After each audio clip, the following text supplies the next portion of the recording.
Good morning. May I request you to come forward? Please leave the first two rows and can you occupy the other rows in front? We'll begin the program shortly. Those of you who are sitting at the back, I'm talking to you. Leave the first two rows and then you may occupy.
Good morning.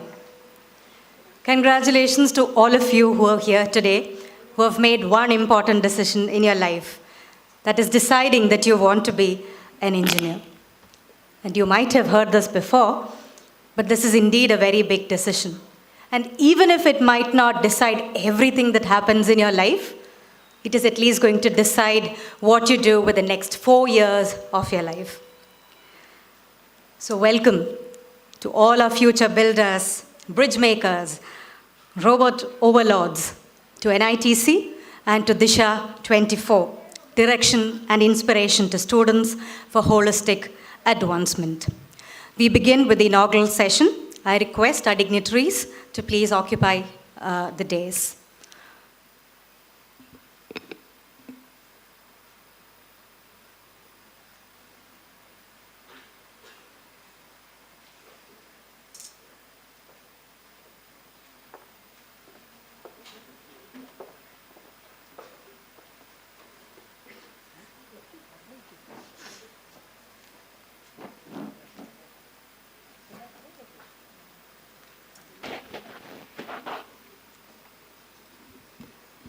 We'll begin the proceedings with a silent prayer. I request everyone to rise.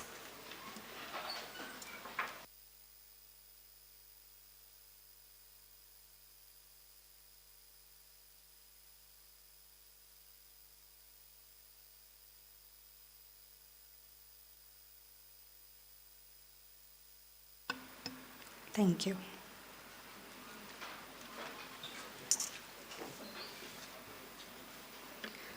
I now invite Dr. Sunita MS, Chairperson, C Prime, Center for Public Relations, Information and Media Exchange, NITC, to formally welcome the dignitaries and our participants for the day.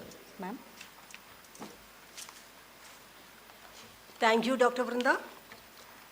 Now, our Honorable Director of NIT Calicut, Professor Prasad Krishna, our Registrar, Commander Dr. Shamasundara, our Dean Academic, Professor A.V. Babu, my dear young, enthusiastic and energetic young minds and their proud parents and teachers, all those participants who are attending online, watching this program live, and also my dear colleagues, staff, students, ladies and gentlemen, a very good morning to all of you.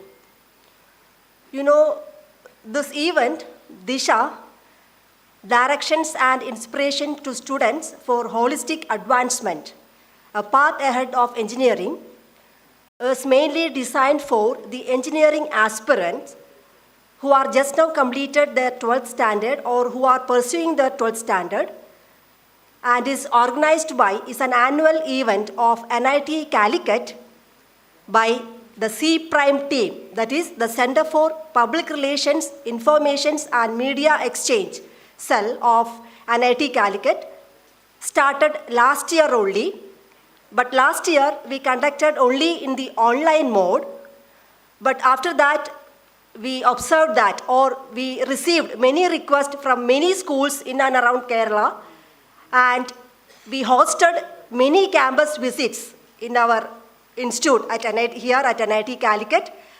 And seeing this overwhelming response from the school students and from parents and teachers, we decided that this time we'll arrange or organize this Disha program in hybrid mode only.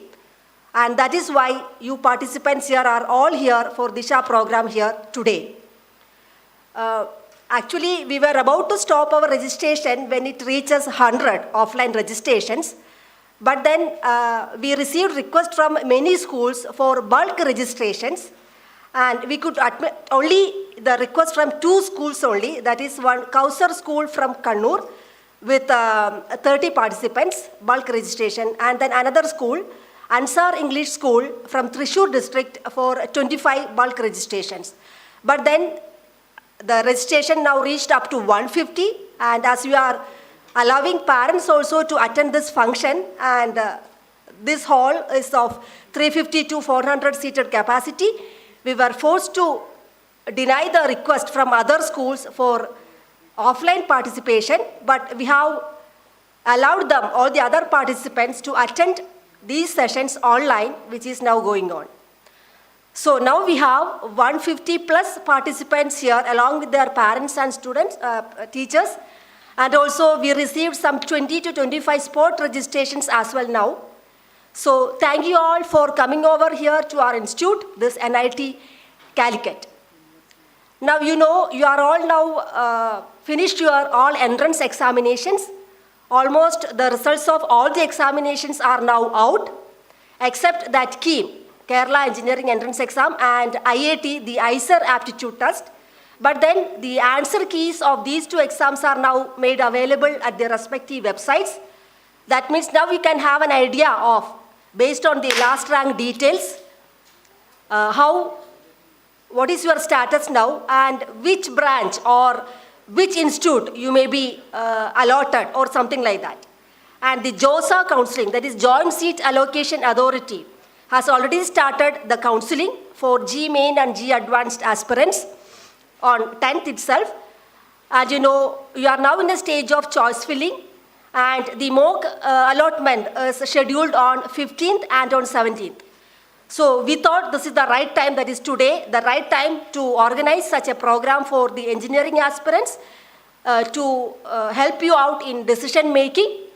And you know, one more thing I should tell you, we have, other than the 12th standard and the 12th completed students, we have a group of Super 30 students from class 10.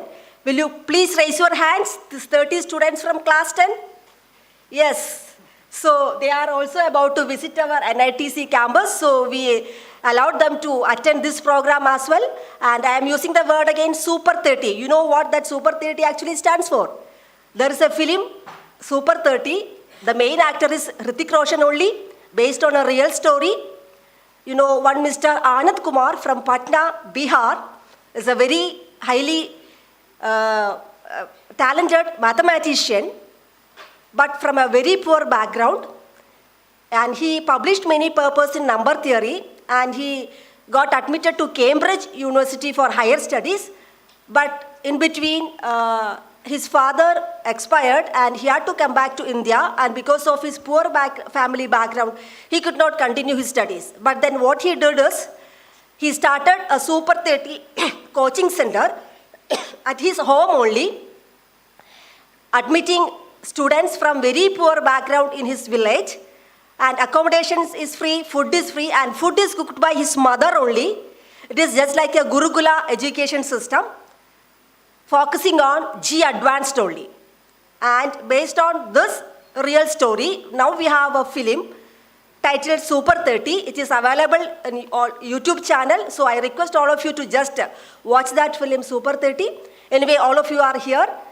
And we have arranged here sessions by our faculty from different engineering departments. We have 9 engineering departments here offering UG program in engineering, the architecture department offering the BR program, and also we have ITEP program, that is Integrated Teacher Education Program, a 4-year BSc B.Ed course started last year. So we'll have altogether 10 sessions from the faculty members of each of this department. And before that, we'll be having a glance at NITC that will be presented by our Dean Academic, Professor A.V. Babu. So I am not going to take much of their time for this welcome speech. Let me come directly to my duty here. So we have here with us Professor Prasad Krishna, Director of NIT Calicut, who will be delivering the presidential address. Professor Prasad Krishna is the recipient of the prestigious Kirloskar Gold Medal and Sir Vishwesvaraya Memorial Prize from the University of Mysore for securing the first rank in the BTech program in Mechanical Engineering in 1983 from the National Institute of Technology, Karnataka, Surathkal. He received his master's degree from the IIT Madras, winning 2 silver medals and Professor Sen Gupta Prize for the best academic performance in the Department of Mechanical Engineering. Professor Prasad Krishna obtained his doctoral degree in manufacturing from the University of Michigan, Ann Arbor, USA, an internationally recognized center of excellence in manufacturing research. Professor Krishna has more than 37 years of professional experience in a variety of sectors, namely automobile manufacturing, precision machine tool design and development, mental casting, space research and teaching a variety of courses in the field of manufacturing, design, and materials engineering. Professor Krishna had served prestigious organizations like TVS Sundaram Clayton Private Limited, Hosur, as trainee engineer, Gas Turbine Research Establishment DRDO, Bengaluru, as Scientist B, Vikram Sarabhai Space Center ISRO, Tirunelveli, as Scientist SB, then HMT Limited Kochi as Design Engineer. And here at NIT Calicut as Professor of Mechanical Engineering, also Professor at National University of Singapore as Research Assistant, University of Michigan, Ann Arbor as Visiting Research Investigator, and Graduate Student Research Assistant, All India Council of Technical Education as Advisor 1. And also, he served the position as Quality Assurance Bureau and Member Secretary of National Board of Accreditation NBA during 2005 to 2008. Sir is also the recipient of several honors and awards for academic brilliance and has published more than 120 articles in various journals and conferences proceedings in India and abroad and supervised more than 10 PhD scholars. And Sir is also a heartfulness meditation trainer for spiritual practice. So this is my privilege to welcome you, Sir, to address the gathering. On behalf of the C Prime team, I welcome Professor Prasad Krishna to this function. Now we have for delivering the felicitation our Registrar of NIT Calicut, Commander Dr. Shamasundara MS. He is a naval officer prior to joining the institute as registrar. He was commissioned in the year 1999 in engineering branch of the Navy. He had held various key operational and technical and staff appointments during his 24 years of service in the Indian Navy. He has served on board Indian Naval ships, Minesweeping Squadron, Sagar Dwani, Jamuna, and Ran Vijay in various capacities. He has held key technical appointments at naval dockyards, ship repair yards at Kochi, Visakhapatnam, and Karwar. His academic credentials include Bachelor of Engineering in Mechanical from JNNCE Shimoga, then MS Manufacturing and Management from BITS Pilani, and PhD in the field of Strategic and Supply Chain Management from the College of Defense Management, Secunderabad, Osmania University. He has published many articles in-house publications and peer-reviewed journals. So it is my privilege to welcome you, sir, to this function. Thank you. Now also we have with us here Professor A.V. Babu, Dean Academic of NIT Calicut. Babu sir is the Professor of Electronics and Communication Engineering. His graduation and PhD in Wireless Network is from here only, National Institute of Technology, Calicut. Sir did his Masters in Telecommunication from Indian Institute of Science, Bangalore. Sir has also published more than 100 journals in reputed journals and conferences. And the area of research includes wireless communication, communication networks, mobile computing, cognitive radio, full duplex, high data rate wireless, LAN, heterogeneous networks, etc.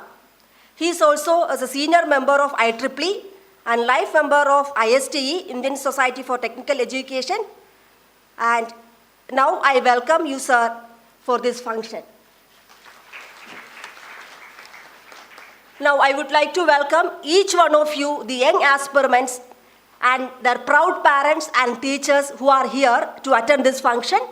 So a grand welcome to all of you from the C Prime team.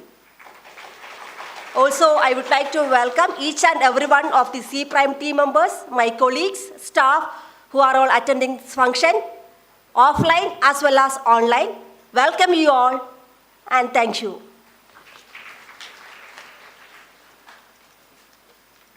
Thank you, ma'am. Sunita ma'am has already spoken to you about what Disha stands for. But as coordinator for this event this year, I would like to offer a very brief outline of what we hope to achieve through this program. Now, I began by congratulating you about deciding that you wanted to be engineers. Now, oftentimes, we see that students choose an engineering stream purely because of the rank that they secure in various entrance examinations. There are also some students who are highly motivated to select particular branches, but we see this trend in general, because especially in Kerala, engineering and medicine are the much coveted disciplines to follow after 12th. But there is an interesting statistic that has come out from India, and it's not very promising. It is that from about 7 to 14% of dropouts from engineering drop out because it does not align with their expectations. A misalignment of expectation. And that is because most students know that they want to do engineering, but they're not really very clear about what each branch or discipline stands for. So whether you have already decided, now this is the stream that I want to do, or whether you're confused, or you know nothing at all except that you want to be an engineer, it's okay.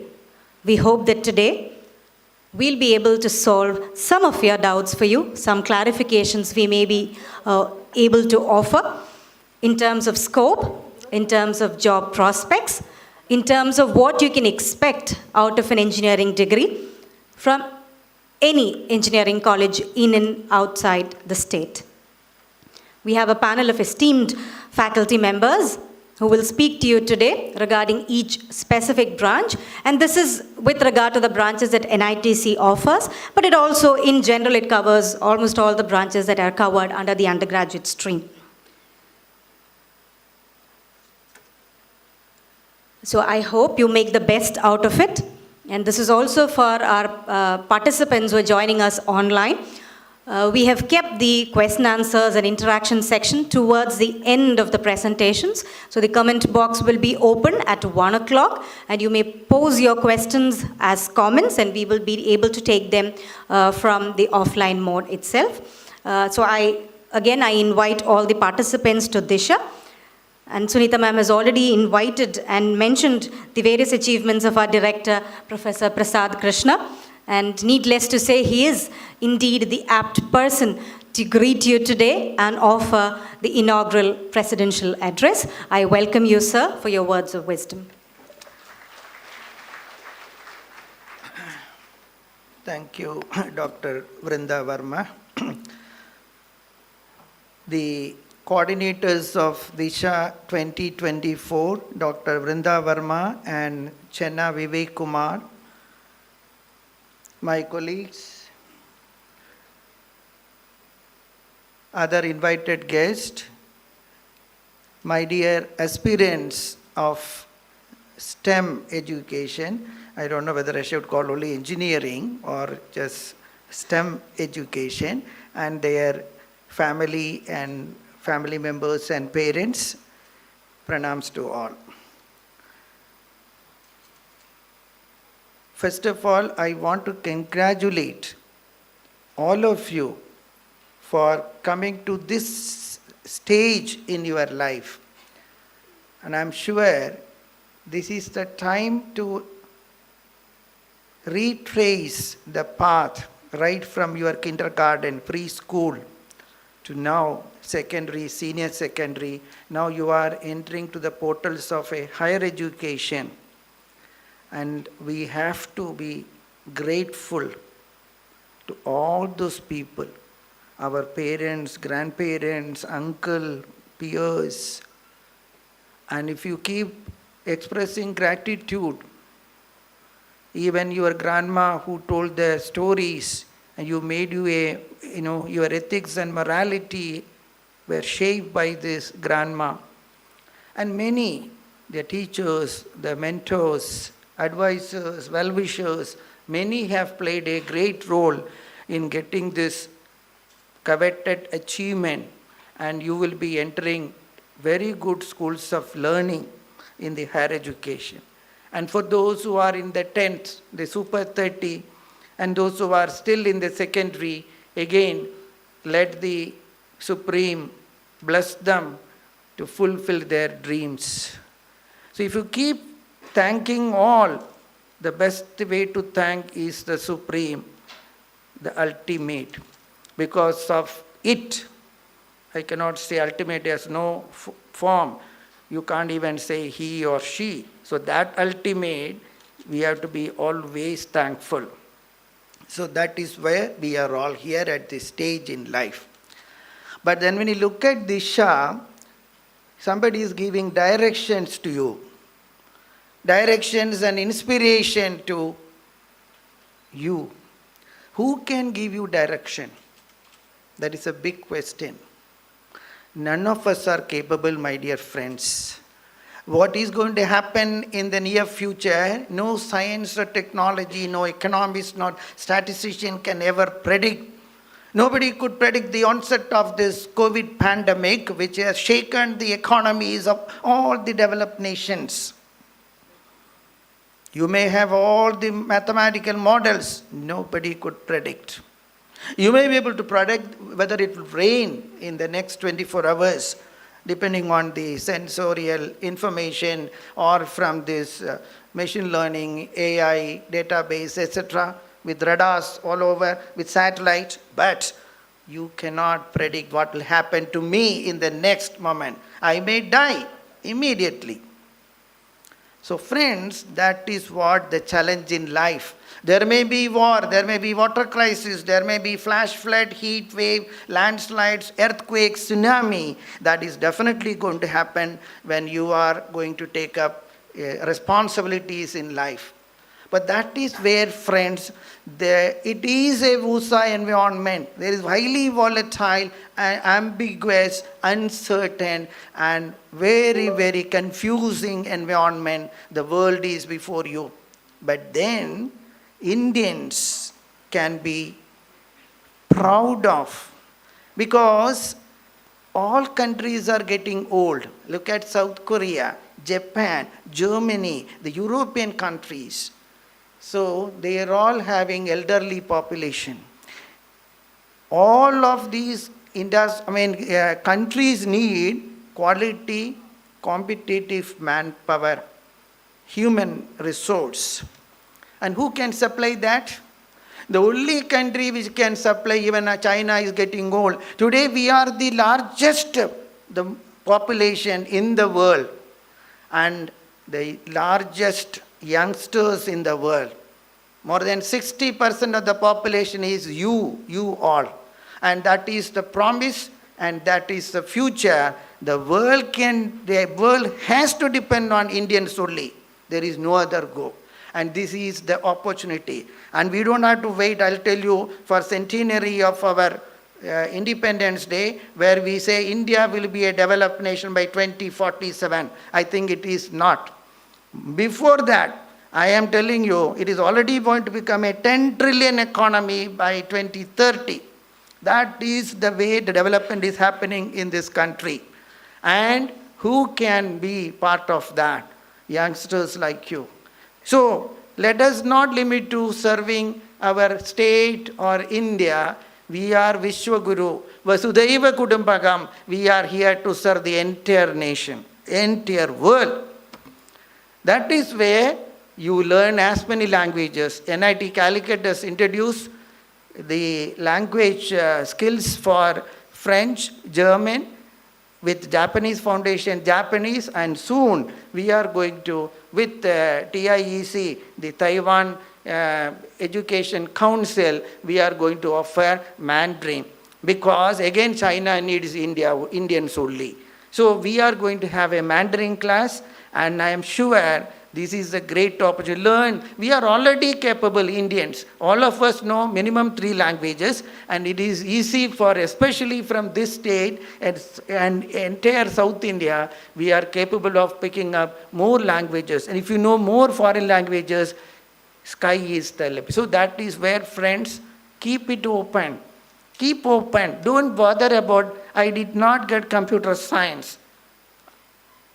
Now I'll tell you the sad facts. Students, first of all, this Disha says aspiration for holistic advancement. है ना? But do you think you need education in the formal way for holistic advancement? How many of you think you need education for that? Nothing is required. If that were Prophet Muhammad or the Jesus, the Christ or the Buddha and all this, even the Bill Gates or the Einsteins, did they study? Did they have these great degrees with lot of CGPA, rank and all that? We are all aspire for.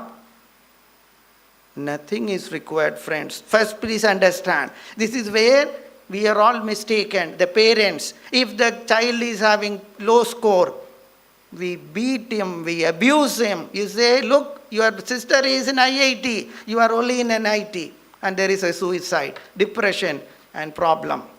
They revolt against when they are in the hostel, when they are away from you. I am telling the parents, this is a very sad fact. And none of the parents say, we are all responsible. Teachers also, they only look at the front bench students. And those sitting at the back is having a benevolent heart. That boy or girl is not arrogant. Sometimes those who have this rank, he has this ego of that, I am the topper. And then when they come to these elite schools, the IITs and NITs, they are nowhere because you are competing with the best brains of the entire country or even world. And you say, I used to be in the school first, district first. I am nowhere here. Again, there is expectations, mismatch, and then you want to commit suicide, you get into gaming, or you get addicted to screens, laptop, whatnot. And parents are least bothered. They are telling them, our NIT, any NIT, I'm telling you, what is happening to my child? She was very good. She had top JE rank, and you people are spoiled in your hostel. This is what parents. So I am telling the parents, please watch what is happening. And the mother can only play a role. I am telling you, the mother knows the child properly because she operates in the realm of heart. She doesn't use this brain like fathers. She knows because the divinity speaks through the heart's voice, and only mother can understand that. I am telling you, blessed are those who have living mother now, and they can only understand what the child is undergoing. And please keep that dialogue open in a very transparent and friendly manner. After all, there is a saying in Tamil, "Tholukku melena thodana irukkom," means when the child is at the level of the shoulder for the father, he should be treated like a friend. Thodan. That is what, friends, we have to do. I have more to say to parents, not to this, because they have already achieved what they have. But now I am telling a friendly advice to them. Don't get worried if you fail. This is in professional education, whether it is law, medicine, engineering, or architecture, any discipline, anything. It is natural to have failures. We all have many back papers, and then we have come to this level. But what is important is, then what? Okay, you have the transcript, you have the degree certificate. What are you going to do with that is important, friends. So don't get dejected, desperate. My friend got A grade, all this, top, and I got failure. Many times students commit suicide because the parents are comparing them with the brother or the sister who is studying currently at IIT or ISER or some other, TIFR, ISI, IMI or CMI. So this is what is a problem. I am telling the parents, never compare any child with another child. Every creation is unique. And you are questioning the Creator if you start comparing.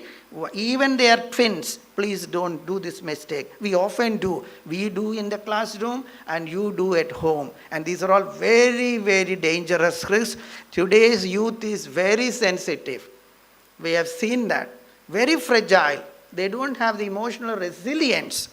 And that is where the support of the parents, mentors, teachers, all of us are very much important. They are not in their house, they are away, their first time in the hostel, and in a very hostile environment, it takes time for them to adjust. There will be failures, but please understand them, keep their hearts open, talk to them, and that is what we provide. All the NITs provide 3 months summer vacation. And that is a time you have to make sure the child is able to adjust, and keep visiting them.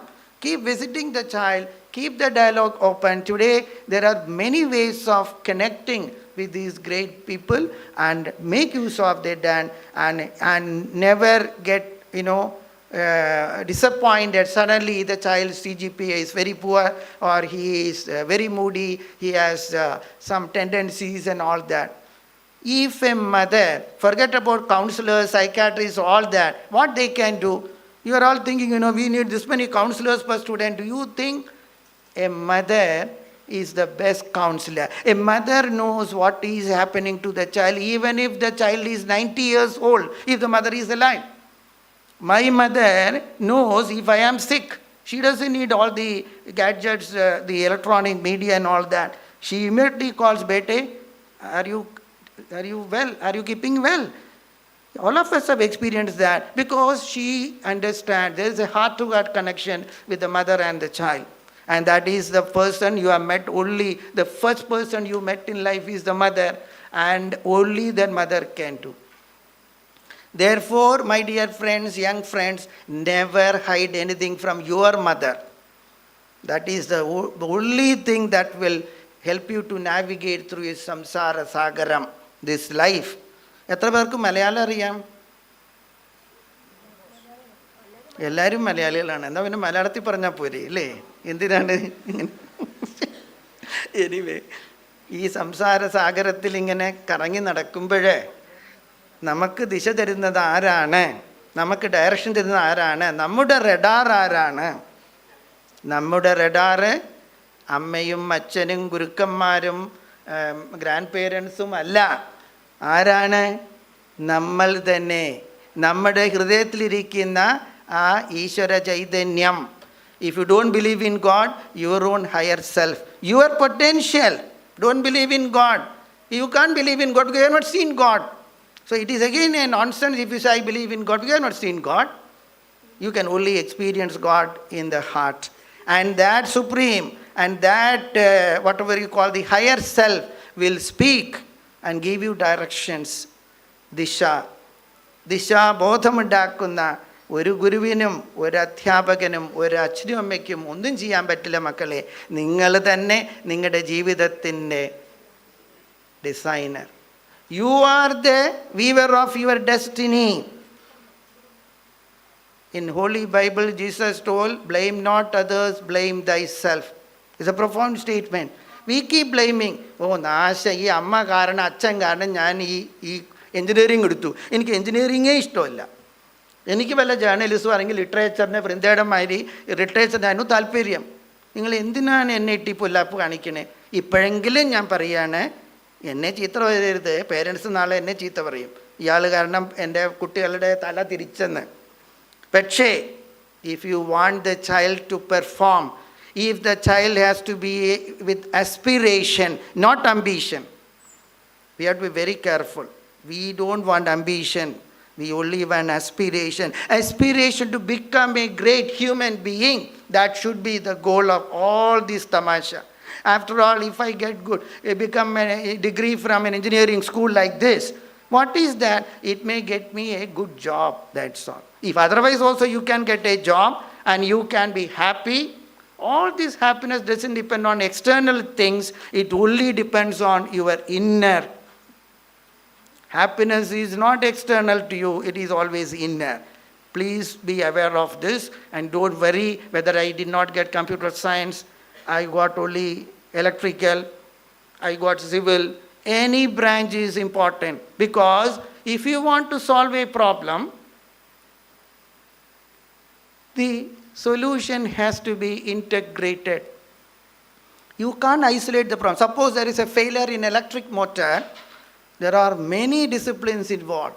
You have to use a sensor to see and you have to see the software which is running the control system for the motor. The motor itself is fabricated by a mechanical engineer. There is a maintenance engineer who will understand the noise coming from the bearing. The materials are by the materials engineer, and even where it is placed, and even the erection, installation, the overall ambience, there is architecture, there is civil engineering, materials engineering, even there are chemical reaction happening, there is chemistry, there is a lot of semiconductor physics. So friends, forget about this. This discipline is good, this is bad. These are all created by your friendship gang only. If you are clear what you want to do in life, that is the final thing. These are all the steps. Finally, what I am. Have I become a great human being where people will look at me?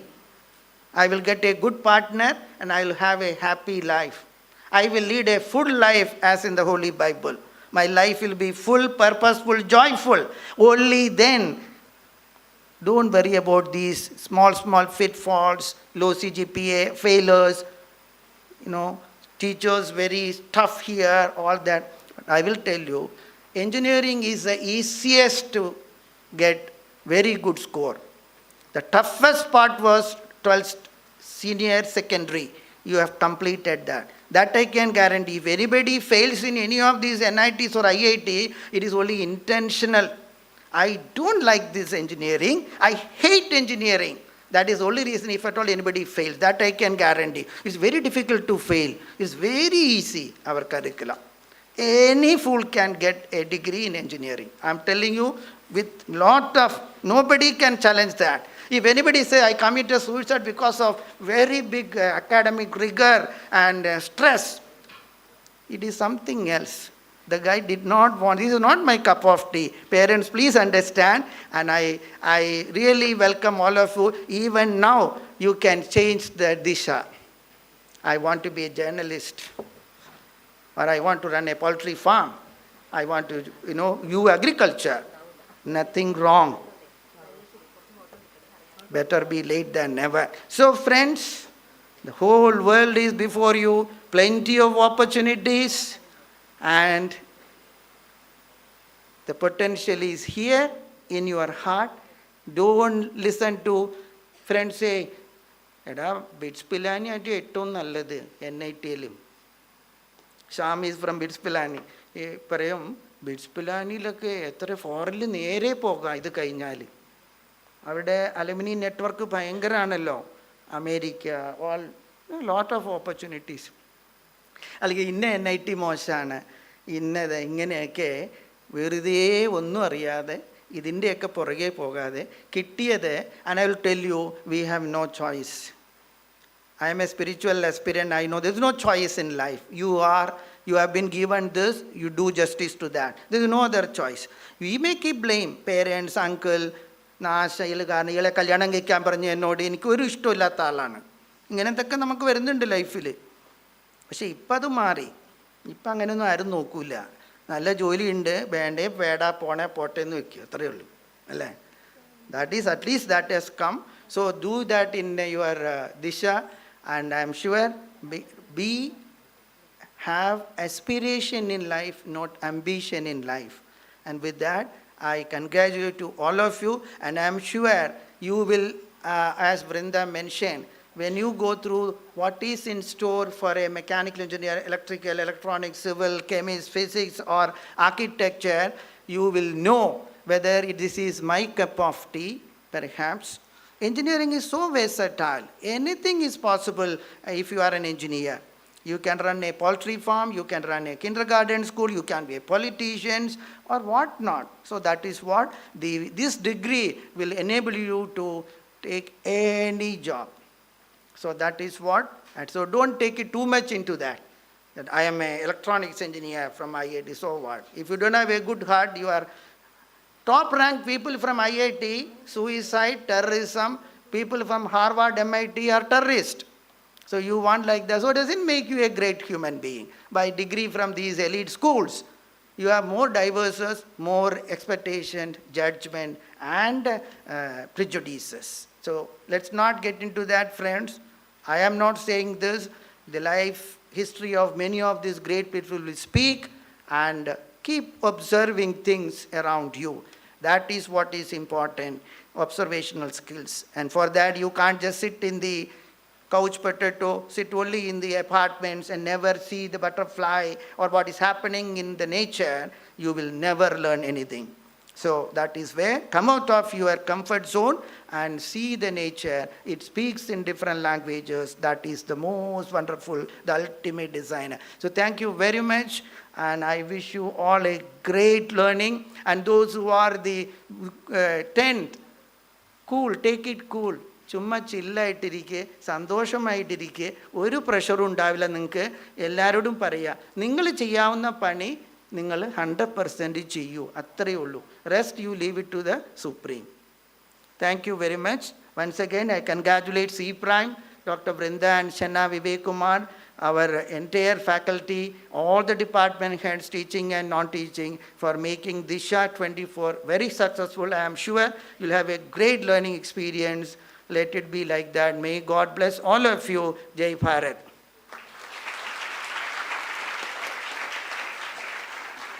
Thank you so much, sir. The word engineer comes from Latin, which means clever or having innate talent. So all engineers are people who are creative and have some sort of out-of-the-box thinking capacity. So like sir was saying, you don't really need a degree to show that you're clever or you're smart or you're creative, right? But this is one way in which you may be able to channel your inner creativity better. So now I welcome Commander Dr. Shamasundara MS, Registrar NITC, to offer his felicitations.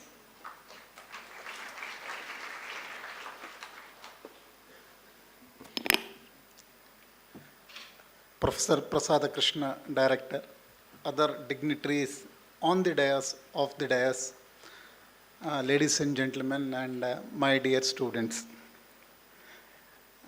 So I will go with a student mind at 17, 18-year-old. So you will be told about our various departments, what are the various disciplines of engineering available to you, what all you can choose, what all you can leave in the subsequent sessions. But I will speak about my own mind, or the confusions which I had when I was at your stage. So when I completed 12, when I was in 12, somebody said engineering is not so good, you don't get job in the 90s, early 90s. They said, let us do something different. So me and my friend, we were looking what is different in Karnataka. So we came across something called Diploma in Tool and Die Making. So we understood on our own that it is a good diploma. It was a 4 years diploma course at that point of time. And it was being offered at a government tool room and training center, a sponsored project of an Indo-Danish consortium at Rajajinagar Industrial Estate. So we bunked our school one day and took the bus and went to Bangalore to see what is this industry is all about, me and my friend. So we came, and then I was telling that I will not write CET, whatever we have MSET here in Karnataka, it is to be known as CET. So I told my mother that I will not write. So my mother gave me one tight slap. She said, you join anything, but you will write the entrance examination. So I wrote entrance examination, but I secretly wrote that entrance also, Diploma in Tool and Die Making. So the moment examinations was over, so somehow I made into the top of that diploma entrance, and I told my mother I'm joining there.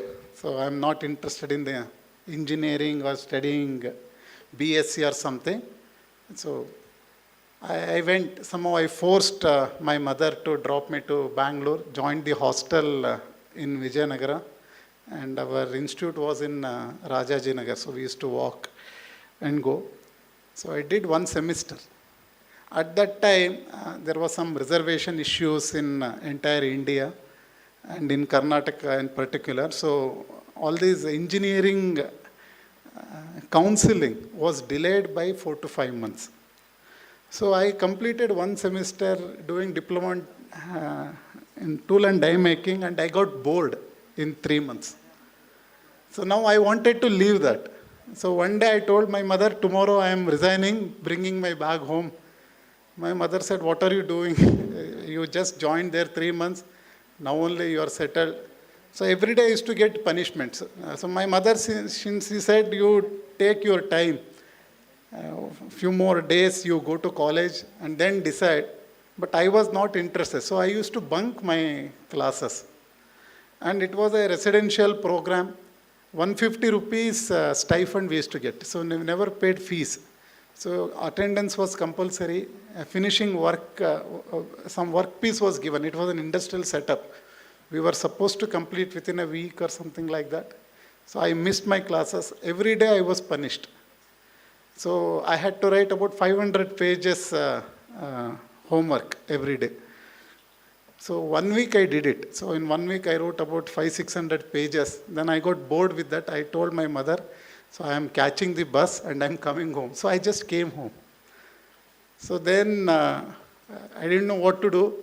So my mother requested, she was a teacher, she requested her own principal in a college, can you take my son to BSc? So I joined BSc after 3-4 days. So I did BSc again 3 months. So first I joined diploma, left in 3 months, then did BSc, PCM I took, did again that 3 months. So mid-semester, there was no semester that time, it was yearly exam. October I wrote exam also, midterm examination, failed in that because I had not attended, I was not interested. So then, as luck would have it, this CET results came.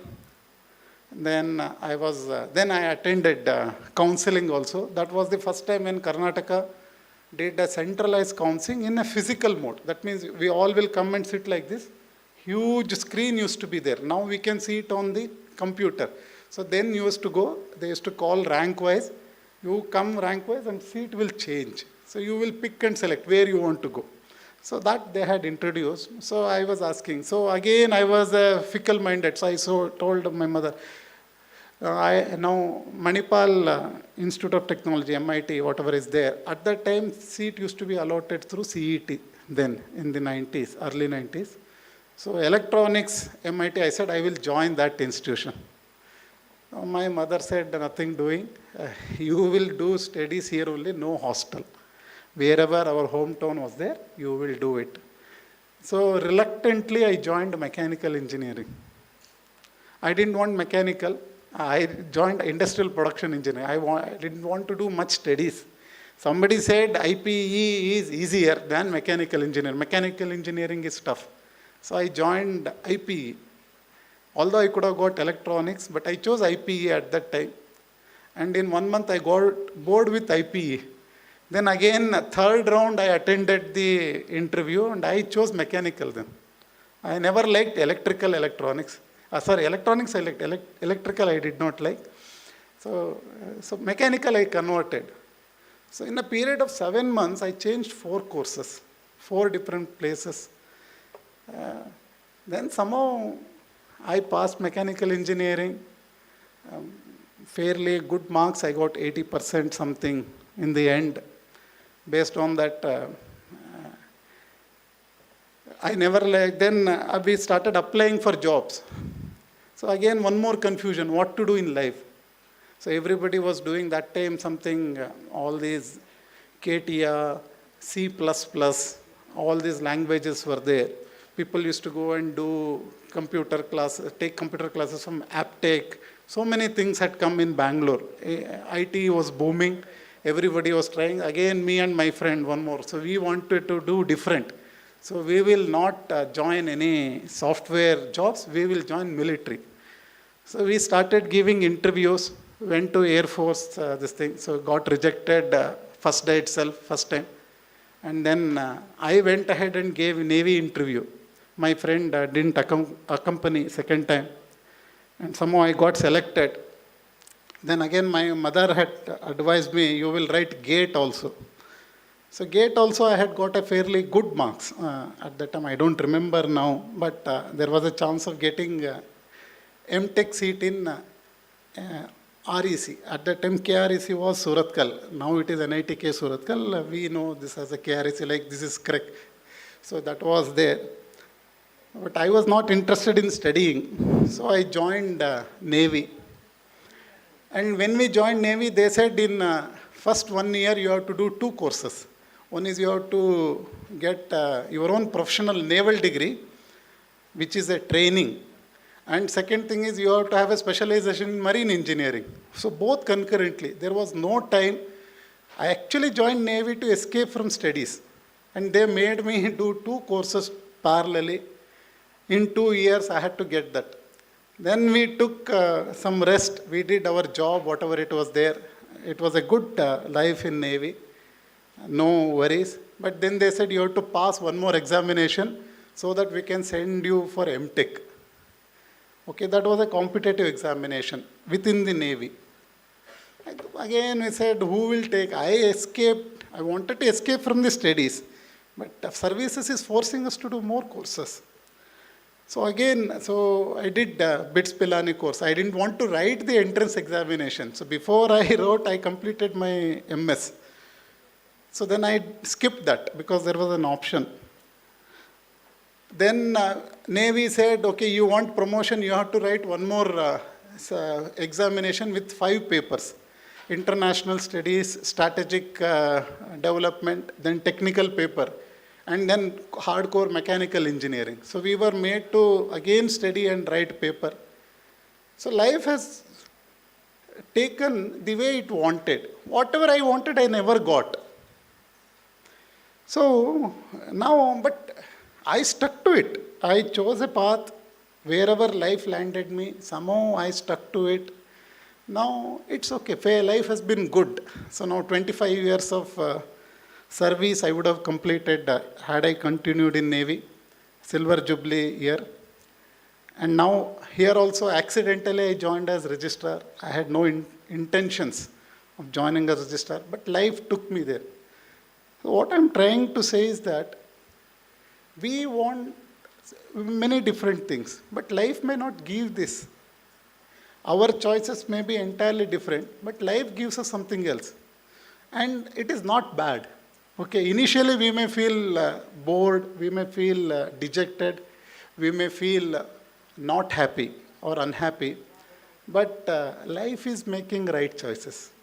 We are making error in accepting it. So what is my suggestion is, keep an open mind.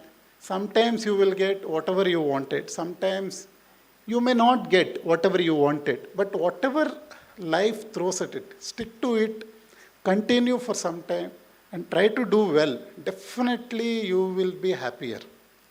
So this is true. Now the second confusion was with my daughter. 3 years back, then I was in Delhi. I was still in Navy. I was filling the application for JEE entrance examination for my daughter. She said she will only join engineering, computer science, nothing else. So I should not put in JEE paper 2, paper 2A is there, architecture and planning. You should not fill it. So she strictly told, but like a parent, I just ticked 2A also. And then she went through the examination. Final applications we have to fill much in advance. The exams will, 12th examination will happen after some time. On the last day of the examination, she said, I don't want to join engineering, I want to join architecture only. If architecture is there, I will join, otherwise I will not join. So now my heart was in my mouth. Thank God I had filled architecture paper. Nata, she could write again. So she had no time for preparation. She didn't prepare because she decided on the last day of the examination, now no engineering. So, but she did well in NATA and in JEE also.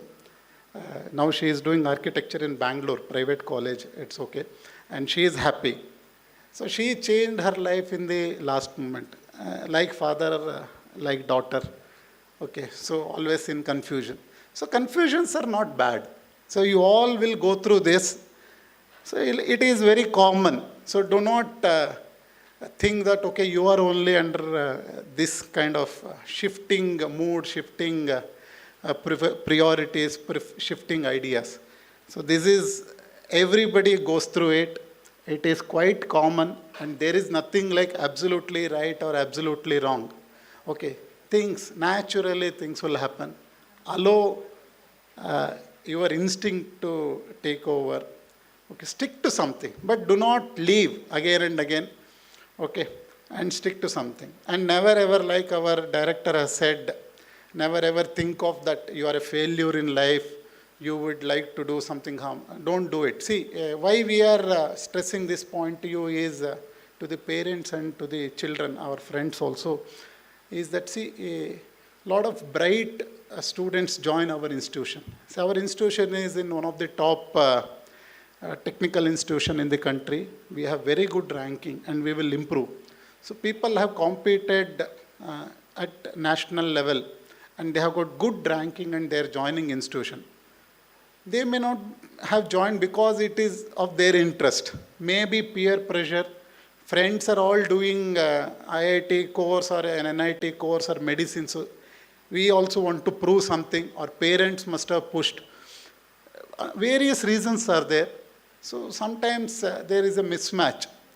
Mismatch happens, some failures are there, but no one has to go into shell or lose their self-confidence.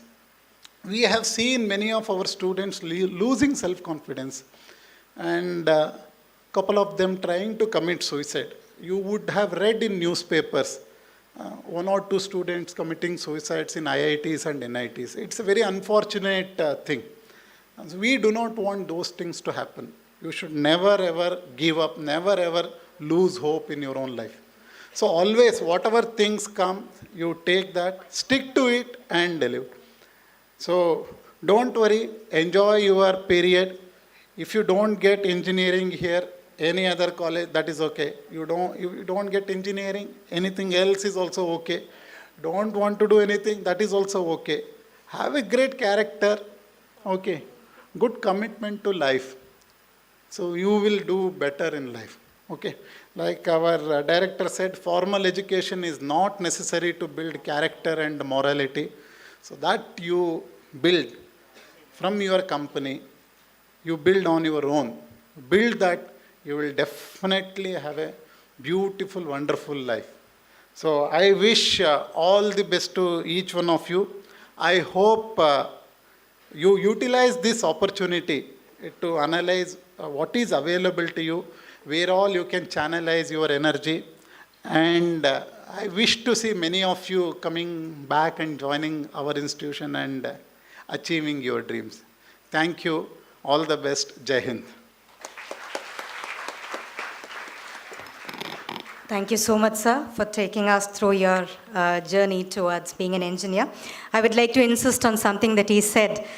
Confusion is good, right? Let that, if it proves for better things in life, let that confusion also have a significant part. Right? Now I invite my fellow coordinator for this program and member of C Prime, Chenna Vivek Kumar, to offer the vote of thanks for this inaugural session.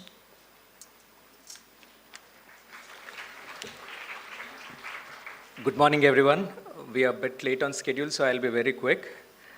It's my honor to deliver the vote of thanks for this remarkable event, Disha 24. On behalf of the organizing committee and NITC, I would like to express our profound gratitude to all who have made this event a success.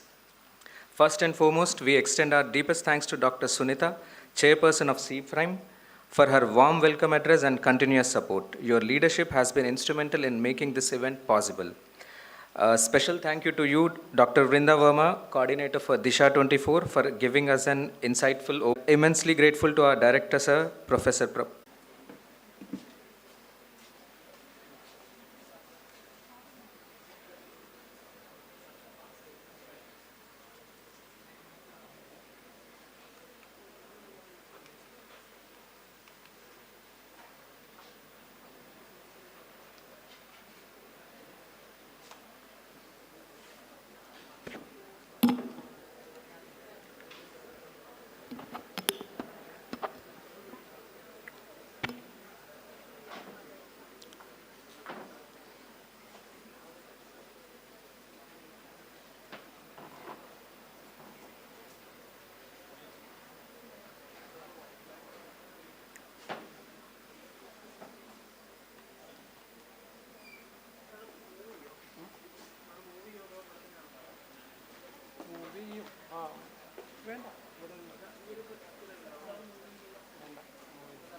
ഇവിടെ തന്നെ ചെയ്താൽ മതിയല്ലോ.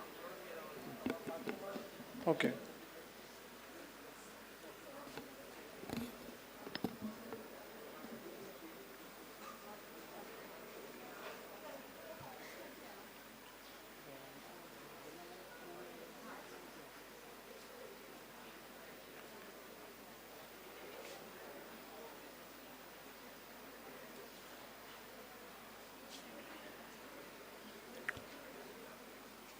തുടങ്ങട്ടെ.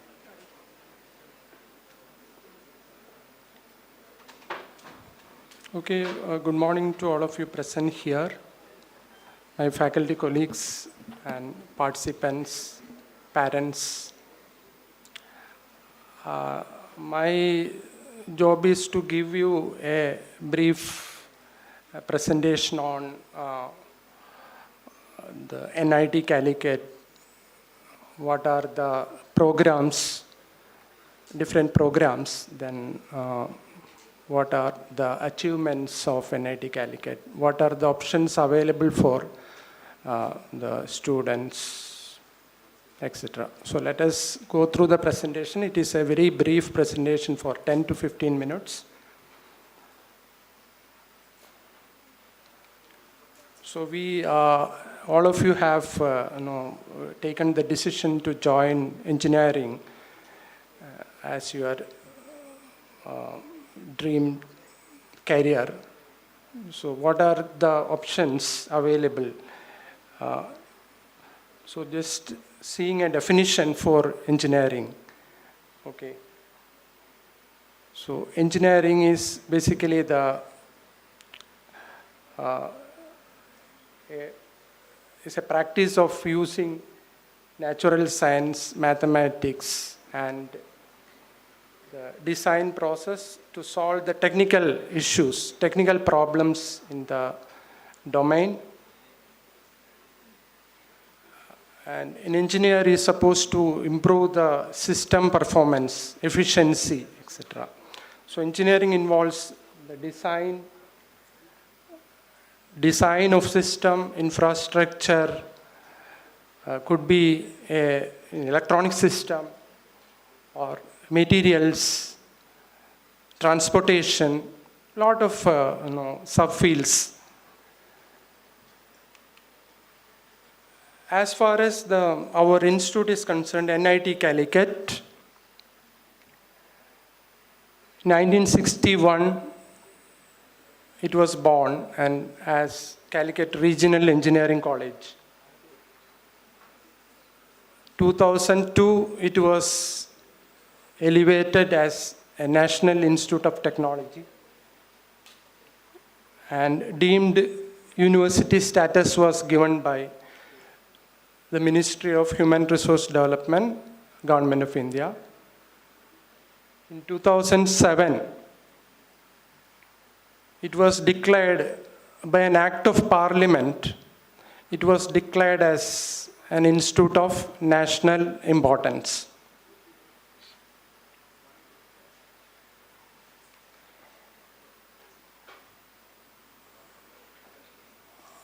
Our vision, NIT Calicut vision is international standing of highest caliber. To achieve this vision, we follow an approach. That is, our mission is to develop high quality technical education and personnel with a sound footing on engineering principles, technical, managerial skills, innovative research capabilities, and exemplary professional conduct to lead and to use technology for the progress of mankind, adapting themselves to changing technological environment with the highest ethical values as the inner strength. So we have included different aspects. Our vision is to become an international, the international standing of highest caliber. And to achieve this, the mission is to generate human resources with lot of technical skills, managerial skills, and inculcating ethical values.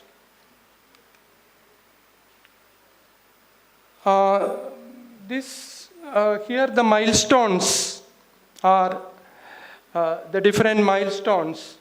1961, our institute was born under University of Kerala. 1969, the affiliation was shifted to University of Calicut. 1983, we started MTech programs, PG programs. 2002, the institute was renamed as National Institute of Technology, Calicut, and deemed university status was given. And 2021, we celebrated our Diamond Jubilee year. We have 15 departments, 16 centers, multidisciplinary centers, 12 UG programs, 35 PG programs, and all departments are offering PhD programs as well. Currently, we have around 600 PhD students in our campus, full-time PhD students in our campus. And apart from that, there are PhD students on a part-time basis working in industries and other educational institutions. Every year, on an average, 100 PhD students graduate from our institute. At present, we have 425 faculty members on roll, and more than 8,000 students, 8,000 plus students in the campus. Of course, they are this is a vacation period for the BTech students, BTech BArch students. So we have 8,000 plus students. When the campus reopens in July, we will have more than 8,000 students in the campus. And more than 39,000 alumni, distinguished alumni. The UG programs, we have the Department of Architecture and Planning offering UG program in Bachelor of Architecture. Then the other departments, biotechnology, the department Bioscience and Engineer, they offer BTech program in biotechnology. Then we have BTech programs in chemical, civil, computer science and engineering, electrical and electronics engineering, electronics and communication engineering, engineering physics, material science and engineering, mechanical engineering, production engineering. Along with this, we have recently started the integrated teacher education program, which is an integrated BSc B.Ed program. It was started in the previous year. As far as the achievements are concerned, in the national the ranking framework, NIRF ranking framework, we are in 2023 we are 23 in engineering and 2 in architecture, number 2 in architecture, and this is for the last 3 years consecutively our Department of Architecture and Planning stands to be number 2 in the country. Along with this, the government has, during the previous year, they have ranked the institutes in the form of innovation ranking. that is NIRF Innovation Ranking. And in this 2023 year, we are 8 in innovation ranking. That is, we are the only NIT among the top to achieve this position, that is innovation ranking. And in our institute, we have Institute's Innovation Council, IIC, that promotes innovations among students. And the Ministry of Education has given 4-star rating in 2022, 4-star rating for our IIC. So basically, IIC is involved in promoting innovation among the students, conducting awareness among the students, workshops, etc.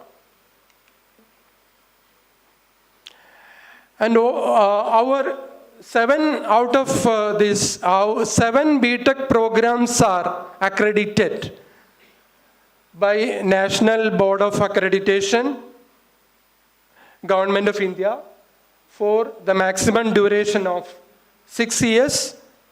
And all these programs are accredited: civil engineering, chemical engineering, computer science and engineering, electrical and electronics, electronics and communication, mechanical and production. Talking about the institute's achievements during the period 2019 to 2023, in different domains: research and development, technology, business incubation, technology transfer, and research and development, we have the many R&D projects running in the institute, and we have 150 plus research projects running, and project grant 43 crores during this period. And we have MOUs with industry, academia. We have signed more than 30 MOUs with industry, academia. And we have a technology business incubation unit here for promoting startups. And more than 40 companies have incubated from this TBI. And TBI receives grant from the government, DST, Department of Science and Technology, and other government organizations. We have received more than 4 crores during this period. And TBI has given funding to promote startups among the students. And regarding the technology transfer, our faculty members and students are involved in product design, and some of the units that we have, our faculty members and students have developed are given here: solid state transmitter, emergency ventilator, etc., etc. Then ours is most of the departments like mechanical engineering, electronics and communication, chemical, material science, computer science, physics, chemistry, mathematics. They have got funding from DST. We call it as DST FIST, funding for improvement of science and technology. So that basically helps us to develop high-end laboratories and buy high-end equipments. Continuing the achievements, our faculty members are very active in publishing research papers. And during the last 4 years, 2019 to 23, 3743 publications, journal publications, and 13 prestigious fellowships. Our faculty members have received 13 prestigious fellowships from Government of India. Best Paper Awards, 42. An International Visiting Fellow, 12. Our faculty members have received grant for visiting, grant as visiting fellow in foreign universities. And total patents granted for this period is 32 and filed is 84. And 9 faculty startups during this period and 11 student startups, Excel, as well. And we have a very vibrant alumni, and they are supporting us, supporting the institute in different ways. Some of the activities, some of the units, for example, alumni support, we are able to create an amphitheater in the campus recently. Then we have a creative zone supported by alumni. Then 97 batch of BTech students have recently opened 97th Avenue. That is a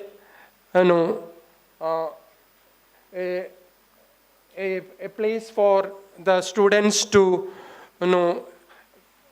assemble and involve in various activities. Then we have the NIT alumni have supported us, supported the poor students by providing laptops, mainly during the COVID period. We were able to support the poor students with the help of alumni. That is the batches of 1971, 1991, 1992, etc. They have supported us by giving 350 laptops to the poor students of NIT Calicut during the COVID period for online classes.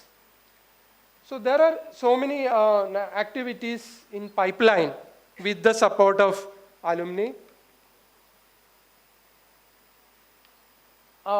Regarding the placement and statistics, this is for 2019 to 2023. 2024, the activities are still going on, so I have not collected the details. So in 2019-23, we can see that the placement is almost 90% placement for BTech, and almost the MTech placement is almost at par with the BTech. That we can see almost 90% placement for all BTech students. And the average salary, we can see that the average salary is also around 12 lakhs. So for the BTech students, so this is average salary for the entire batch, 2019 to 23. It's 12 lakhs, and some here you can find that the average salary for the BTech as well as the MTech for all these different years. And apart from academics, the students are involved in the other activities, sports and recreational activities as well. So our students have shown remarkable achievements in inter-NIT sports festivals. Over the years, we have been either our teams have won either the first or the runner-up positions in various sports events in the inter-NIT sports events conducted at different NITs. So these are some of the achievements that specified here. I'm not going into the details. For example, the first one, NITC bodybuilding team was adjudged as the first runner-up in All India Inter-NIT Bodybuilding Powerlifting Competition 2023. So NITC Athlete Team won laurels in All India Inter-NIT Athletics 2022. So the achievements are listed here, and the list is very vast, so I'm not going into the details. And apart from this, we have a number of student-centric policies to support the students' innovation. For example, this slide shows the NIT Calicut is very active in supporting the innovative ideas from the students to make it to an implementation level, a product level, developing the innovative idea into products. Okay, so as part of this, our institute has supported innovative projects proposed by the students. Okay, for example, in 2023-24, 81 innovative projects are supported by the institute. Okay, and the support is up over 50 lakhs. Okay, 50 lakhs for these innovative projects. Mainly, the institute will invite proposals from students, and there will be a committee, and the aim is to see that the ideas they develop into a product, and finally the faculty members and the students were able to get patents out of these projects. So as you can see, in 1920 we have 48 projects. 21-22, because of the COVID, the number of projects were less. And 2022-23, 43 projects were supported. And the outcome, we can find that in 2022-23, 12 papers are published and 3 student startups, the result of these innovative projects. And 23-24 ongoing, and we believe that it will, this will result in more patents and student startups for our institute. And we have plenty of opportunities for the student assistants. Okay, and there are, like you can see that we have a student insurance scheme, medical insurance scheme, where all the students are supported through this medical insurance scheme. Then internship opportunities and language courses. Then we have national launch scholarship. So plenty of schemes are available to support the students. And the student activities, there are different clubs to support the student activities. And we have the technical festival, Tattva, and cultural festival, Ragam, institute level. Then the other festival like Tarang, etc. Then there are different clubs available for the students. And the technology platforms, IEEE student chapters, and many other forums, innovation club, etc. And the central research facilities, we have acquired high-end equipments as part of central research facilities. We have the Campus Networking Center, National Knowledge Network, Advanced Manufacturing Center, Center for Biomechanics, Scanning Electron Microscopic Center, Center for Transportation Research, Design Innovation Center, so to support the research among students. And these are some of the recent innovations by our students and faculties: artificial respirator, aerosol box, etc. So finally, to conclude, we are we are now 23, and our aim is to improve the ranking and become the #1 NIT in the country, and we are progressing towards that. And our ultimate aim is to get good global ranking as well. So with the support of the students and the faculty, we are marching towards this aim. So finally, the final slide. So once we complete the BTech, what are the opportunities for the students? Now, from our experience, our students after graduation, most of them are placed through our Center for Career Development, and they join the company. But later on, they go for higher studies. We have seen that most of the students prefer higher studies after joining after working for a few years. So they go for higher studies in foreign universities for MS, PhD. They join for MBA, and now most of the IITs have this direct PhD program where BTech students can directly enter the PhD program. And most of the IITs have implemented, including IISc.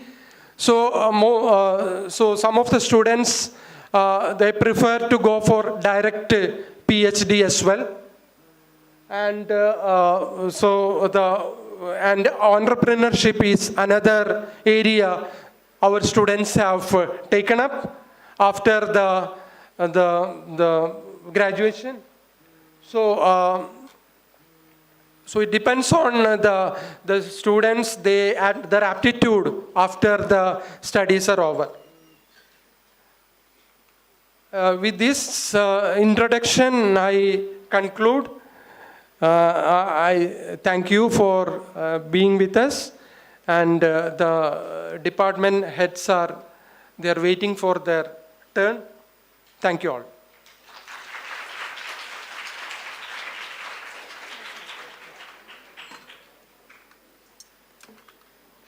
Thank you so much, Babu sir.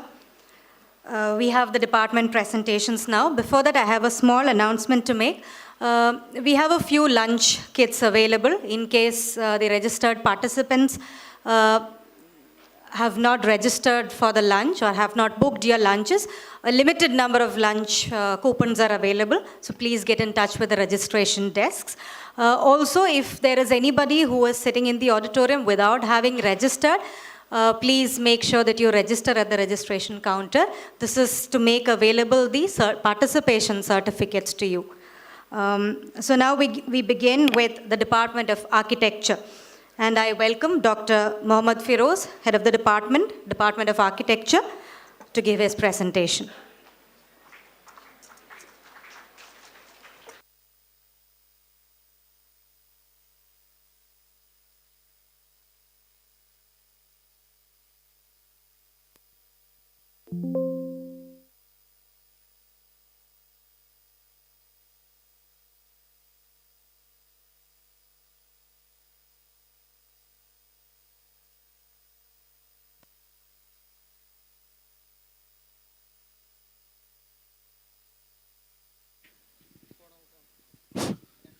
I think you can hear me from the back.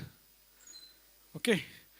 Yeah, I don't know how many are going to join architecture from this lot, but still I hope somebody from the online also will be there. It's slightly different from the engineering discipline. Anyway, so let me give an overall orientation. Unfortunately, the time is very, very short. So I'll give you a very tip towards the end where you have to learn a lot of. All these sessions are available online also. The same NIT program has been offload, like you can see it in the online. Towards the end, I'll show you where you can see and get to know more feedback regarding that. So most of the sessions are closely for half an hour to 45 minutes duration, so you can elaborate and get to know more about it, okay? Architecture as a field of study, in fact, architecture, or for that matter, civil engineering, it is one of the oldest profession in the world, for that matter. Wherever human beings existed, shelter was existing, so obviously it is one of the oldest profession. Computer science, of course, the most in demand came recent, but is as old as civilizations are existing. Okay. So unlike engineering disciplines, it involves a few other areas. For example, you should have been slightly creative, should know a little bit of social science, should have some amount of understanding about management, and of course because you have to manage a lot of interdisciplinary people. Okay, so that's something different from the general crowd. So you are trained to design functionally efficient designs, aesthetically pleasing, and of course, economically fitting design.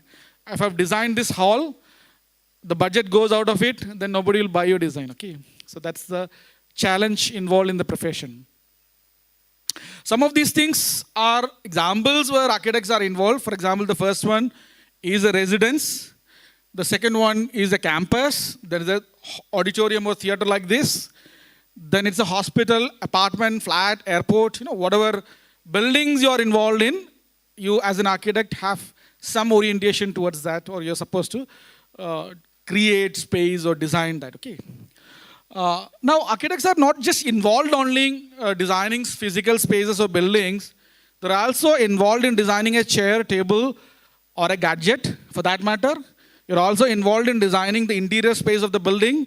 You're also involved in designing what lies outside, which is called as landscape architecture. You're also involved in designing urban areas, cities, towns, etc.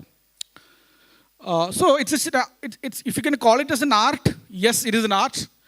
Is it a science? Yes, it is a science. Is it technology? It's a technology. So it's an art, science of designing, and profession of planning and designing and supervising the construction of old or new buildings. Even old buildings, you can redesign it.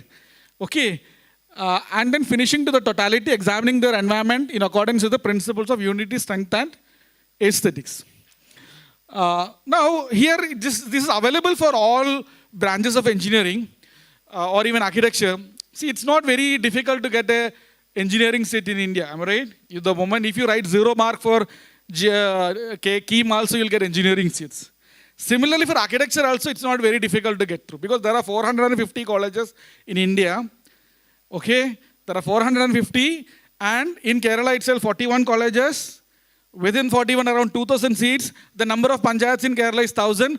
So for every panchayat, every year there are 2 architects. Right? It's not difficult to get a seat, but the difficulty in getting the right college, the right program, because of course, is a tougher situation. Just because from NIT Calicut Architecture Department, our closing rank in last year was 150 in JE, all India rank.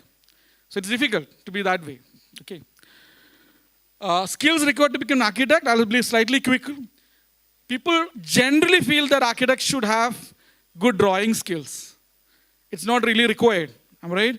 Now, advent of softwares, AI tools, artificial intelligence tools, it's easy to recreate spaces, okay? With visualizations are easy, so you don't need to have that. Of course, you should have teamwork, management skills, in-depth understanding of materials, and of course, time management. Even if you don't have any of these skills, during the course of the time, the programs helps you to learn that, okay? Now, how do you get, this is some question which most of the people keep on asking. It's just not for architecture alone. This matrix which I've made is applicable for all engineering branches which take under JOSA. So this question, everybody will ask, I've got this much rank, where can I get to? Am I right? With my rank of 12,000, can I get in NIT Calicut? With my rank of 350, which branch where I can get into? This is a simple matrix which I always tell people to make. What is that matrix? Take a matrix with name of the institution, the year, category, opening rank and closing rank. Okay, so just go to this website, JOSA website. Here you can see an opening and closing rank of all the last 2 years of all the centrally funded institutes, including IITs, SPs, NITs, wherever, which take JOSA. So you have to look at your rank and corresponding rank the year before and the year before. So you'll get an approximate idea where you can get into. Okay, it doesn't mean that, for example, you have got 3,200 rank in NIT Calicut for engineering. Next year, it need not be 3,024, it could be 4,000 also, it could be 2,000 also. But definitely not 15,000. A rough idea you can get into if you go to this website. There's not enough time to explain it. You can see this. This is where you can actually, for each round 1 to 6, you can get to know what is happening. Similarly, for the KEEM, Kerala Engineering, you just go and Google this. You can say a picture like this.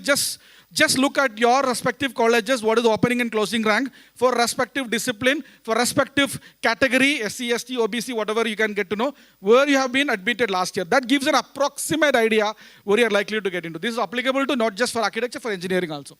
So, see, my dear friends, Director was telling, don't be carried away with whatever people say. There's a lot of blogs. Who writes a blog? I can write, you can write, anybody can write. Any idiot can write a blog. Talk to the sensible people who are in the profession. Simple Google search can give you the right people to talk to. Choose the branch. I had a friend who chose mechatronics. One of my relatives took. He doesn't know what is mechatronics. It's a glamour. Artificial intelligence on this thing. A lot of private colleges give. Robotics and something like that. What this nonsense? He doesn't know what it is. Instead, I would suggest you better go for mechanical engineering and specialize in robotics. So talk to people, because now social media is very strong. At least look Quora, get the feedback from people, and then choose the right branch. Okay. So where to study architecture? It's again, I don't recommend any, or we are not here to promote any institution, but you can go to list of approved institutions from the Council of Architecture website. There are all the 450 colleges are there. As an easy method and methodology, I suggest people to look at this. Something called NIRF ranking is the National Institutional Ranking Framework. This gives you an idea. And of course, this is not the Bible. This is not to be boundly followed, but still it gives you an idea roughly which are the best. My dear friends, there is no point in doing an engineering course. You better join a lot of other, unless it's from a good institution. Many are actually, some of us go for accreditation programs, we go for approval programs. The condition is really pathetic. Unless you are not doing a good engineering program from a good university, better do the choice of yours alternately. Okay, so that's what my point. So look at this. We don't have time to elaborate on this. Just to give a brief of my department, one slide. Of course, we are nationally ranked 2. Of course, the entrance, the ability to get also, the chance is also very tight to get into. We are normally through JEE, the first to get filled in India is NIT Calicut, one of the first. We are just below IIT Roorkee. We are ahead of IIT Kharagpur in the national ranking. We have been consistently ranked good. These are department. These are some of the snaps of the department. And of course, NIRF ranking is an indicative thing. It just doesn't mean that 1 is better than 2 or 2 is better than 3, nothing like that. All within first 20 are equally good. This way, that way, 1 or 2 rank, this way, that way. We do a research seminar, we do an internship. Similar to medical doctors doing a training program. As a doctor, as an intern, house surgeon, we also have 6 months internship program. So this is the broad structure of the curriculum. And of course, this is what most of the people ask for. If you are going to take architecture, if you ask for placement, don't join the program. Okay. Don't join architecture program. Nowhere in India, any institution, if any institution is telling that you're going to give placement, it is of no use. Nowhere in India, no IIT, no SPA, no NITs give placement. It is not required in architecture. Even students opt for placement, they are not opting, they are dropping out. Because it is as if you call AIMS Delhi plays doctors. If you graduate from AIMS Delhi, if you graduate from Calicut Medical College, where are you getting placed? You're not getting placed. It is a professional course. If you're a chartered accountant, if you're an advocate, where are you getting placed? You are not going to get placed. You don't need to get placed. Okay. But doesn't mean that students are not doing well. Our students are probably the best doing students, especially in our department. Most of them are really doing abroad or India in the thing. Okay. Ample amount of opportunities are there. As far as construction industry survives, the profession of architecture and civil engineering will definitely survive. Now, again, don't join the program if you want a 9-to-5 job. Okay? Because it is most rigorous program in the entire campus. You can come to Department of Architecture at any time in a working day, in a normal season, till 12 o'clock our students will be there in the department. It is very rigorous. It is more enjoying. People work in the department. Classes used to extend extra. For that matter, many of the programs in NIT is very rigorous. It's not like, you don't have to, my parents knew someone that the student is not at hostel at 6 o'clock. It's not possible sometimes, okay? So now, to know more about this, please visit this website, IEEE Engineering, Roadmap to Success Engineering Education. All the disciplines has been covered. Close to 45 minutes to 1 hour lectures are available regarding every subject of your choice is available. Go to the website and you can see more. Thank you, and I've taken a very brief, I don't know how much time it took more about, but it's for me also, this is a 1 hour lecture I compressed into 5 to 10 minutes. For that matter, thank you for your patience hearing. Thank you.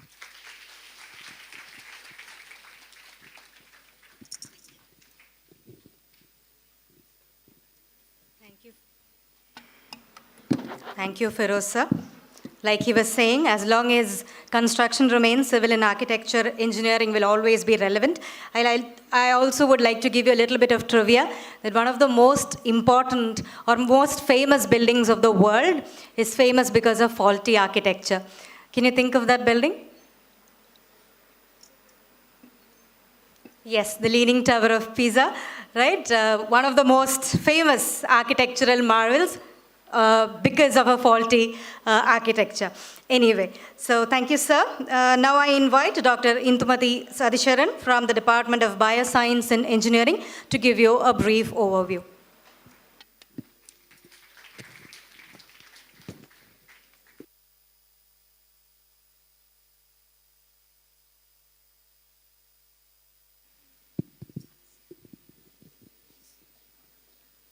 Good afternoon, guys. I feel all are feeling more energetic now after a lot of inspirational presentations from director sir and also the registrar and dean academics. First of all, I would like to wish you biggest congratulations. As ma'am said, like this is the important point in your life where you are going to choose your career. I'm going to stand from your point of view and I speak so that you guys will be able to think, analyze thoroughly and decide your future. Coming to bioscience and engineering, like how many of you like biology and how many of you hate biology? Who likes biology? I don't want you guys to speak, just raise your hands. Okay, the number is less. Okay, fine.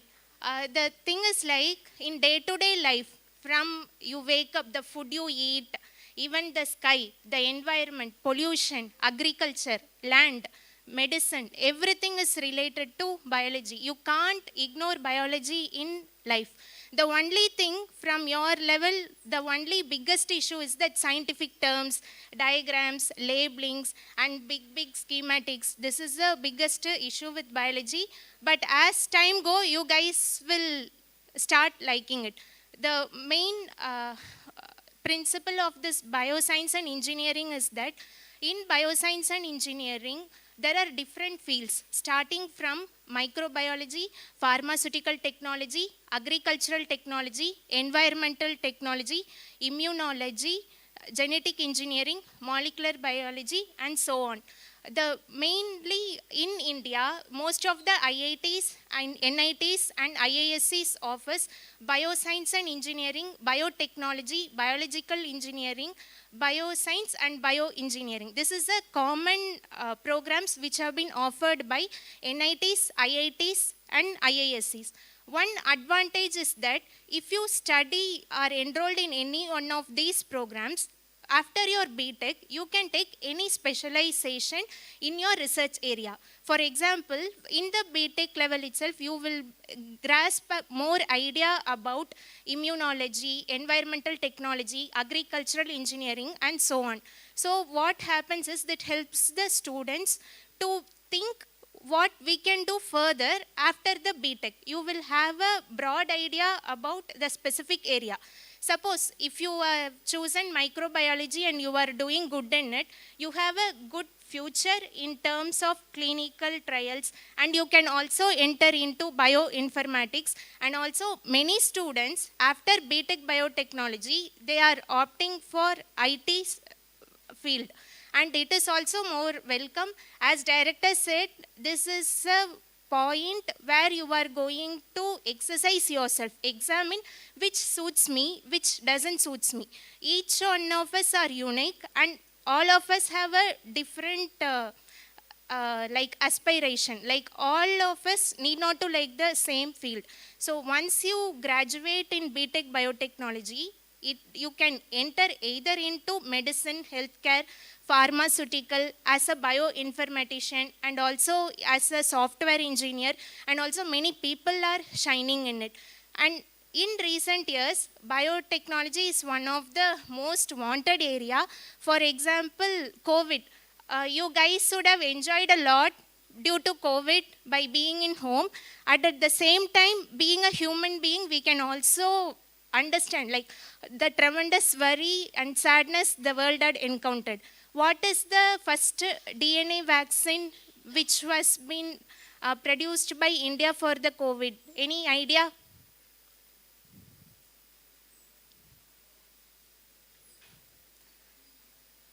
Any idea, guys?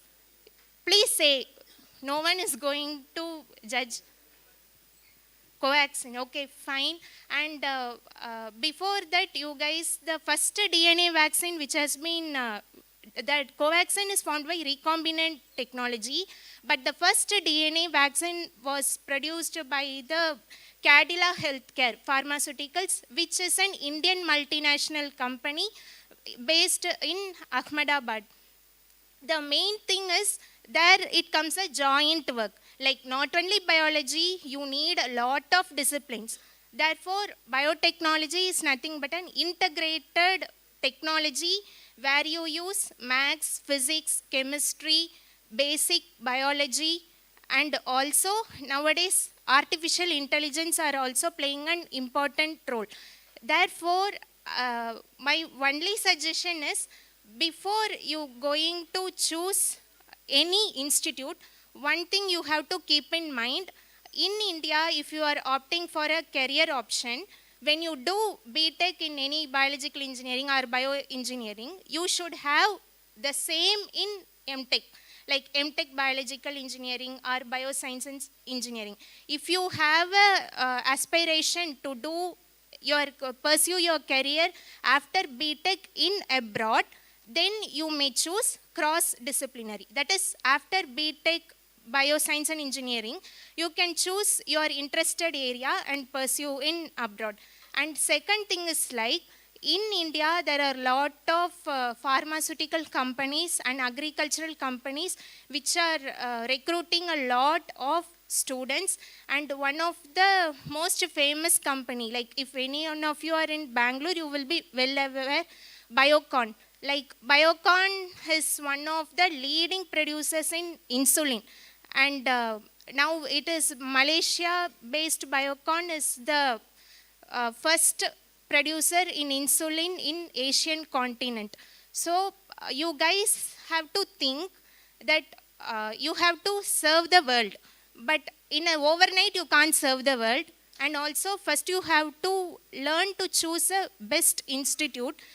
And then you have to join it and daily acquire knowledge. And again, don't compare, because comparison will make you to lose the interest in the field.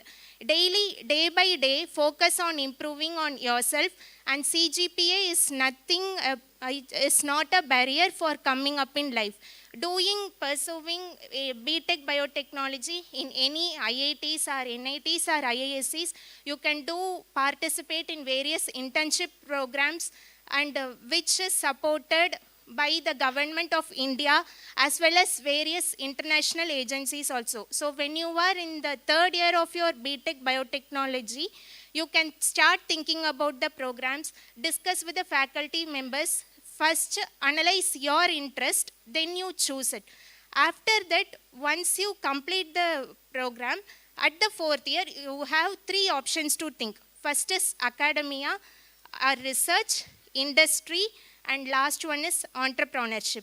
I am just saying entrepreneurship in the last, all the scaling is based on the choices of people are doing nowadays. The first thing is you can enter into research and development, And the second one is industry, and last entrepreneurship, which you can pursue as MBA in biotechnology in abroad, and also you can also establish a collaborative network by doing start early PhDs. Even now, like few NITs have established a collaboration with IITs and encouraged start early PhDs admission. So please make a thorough analysis of you. And again, if you enter into BTech, Bioscience and Engineering, the only thing you need is passion. Not only Bioscience and Engineering, in every field, passion, because the initial phase will always be a struggling phase. Be always focused and always focus on gaining the practical knowledge, because practical knowledge is more important than the theoretical knowledge. Don't get demotivated, and also being youngsters, help people, enjoy your life. And BTech is the main age where you will develop your knowledge as well as good manners. You are with your friends, so be happy, be supportive to each one of us.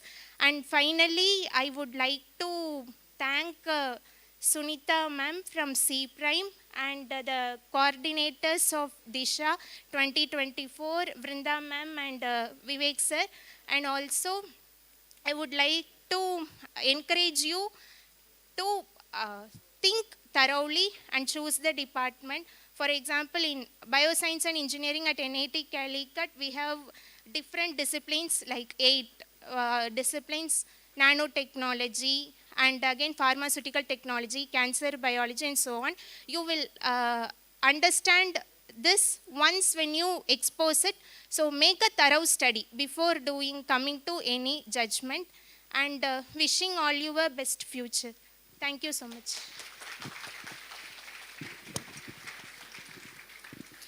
Thank you, Dr. Indumati. Next, we have the presentation from the Department of Chemical Engineering. Dr. Aniruddha Sanyal will be giving a presentation. This is also a gentle request to all our faculty members who have joined here. Kindly try to stick to the time limit, because we have the campus visits also planned in the afternoon. Over to you, Dr. Sanyal.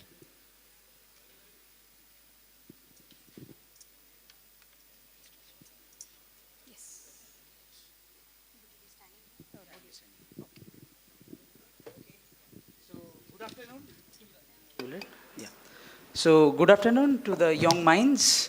By now, you have come to know the different aspects of engineering, where the architecture department talks about the aesthetics. On the other hand, the biological aspects are being taken up by the bioscience and engineering departments. So here we come with some more emphasis on chemistry. So this is a subject that is chemical engineering, and often we have this myth. I think many of you will be agreeing. How many of you think that chemistry and chemical engineering are the same thing? Just raise your hands. In fact, I was also one of them who thought that chemistry and chemical engineering are the same things. But the reality is they are not. While we speak of chemistry, what chemist does in a laboratory scale, that is, they create a compound like Haber's process in which we create ammonia. We chemical engineers make sure that we conceive and design processes to kind of produce as well as maybe transform and transfer these materials into a large scale production. So in the overview, the chemistry, what they does at the fundamental level, we do that in the industrial level. But before knowing deeper facts about the chemical engineering, we need to know how important core branch this particular engineering branch is. So we have to appreciate the history or the evolution of the chemical engineering branch. The first formally formed chemical engineering department was in the University of Manchester, and the father of chemical engineering, who was a pioneer to this particular core concept of developing a chemical engineering branch, was Professor George E. Davis. In India, it was formed in the year 1920. It was established in the Bengal National College, which is currently the Jadavpur University in West Bengal. In Kerala, the first chemical engineering department was set up in the Government Engineering College, Thrissur in 1962. So in all the three aspects, apart from the one that was established in Kerala, you can clearly see how an industrial revolution is directly related to the formation of a chemical engineering department. So if you see that chemical engineering emerged to meet the demands of industrial revolution. So when Europe was going through a massive industrial revolution, it was at that phase of time when the department was established in UK. In a similar place, if you see Manchester, which used to be the industrial center, for India it was Kolkata during 1920s where this particular department was set up. So it provided the scientific know-how and energy engineering solutions to efficiently produce chemicals and materials in large quantities, paving the way for a new era of industrial production. This was at the time when the engineering branches like computer science, electronics did not turn up. So this is just a pictorial depiction of what I wanted to say. This is a lab scale setup followed by some pilot plant, which the chemical engineers try to transform it to, and then we go for the overall industrial production through in an industrial setup. But having said this, during the Industrial Revolution, people were not much worried about what are the effects of environmental pollutions, climate studies.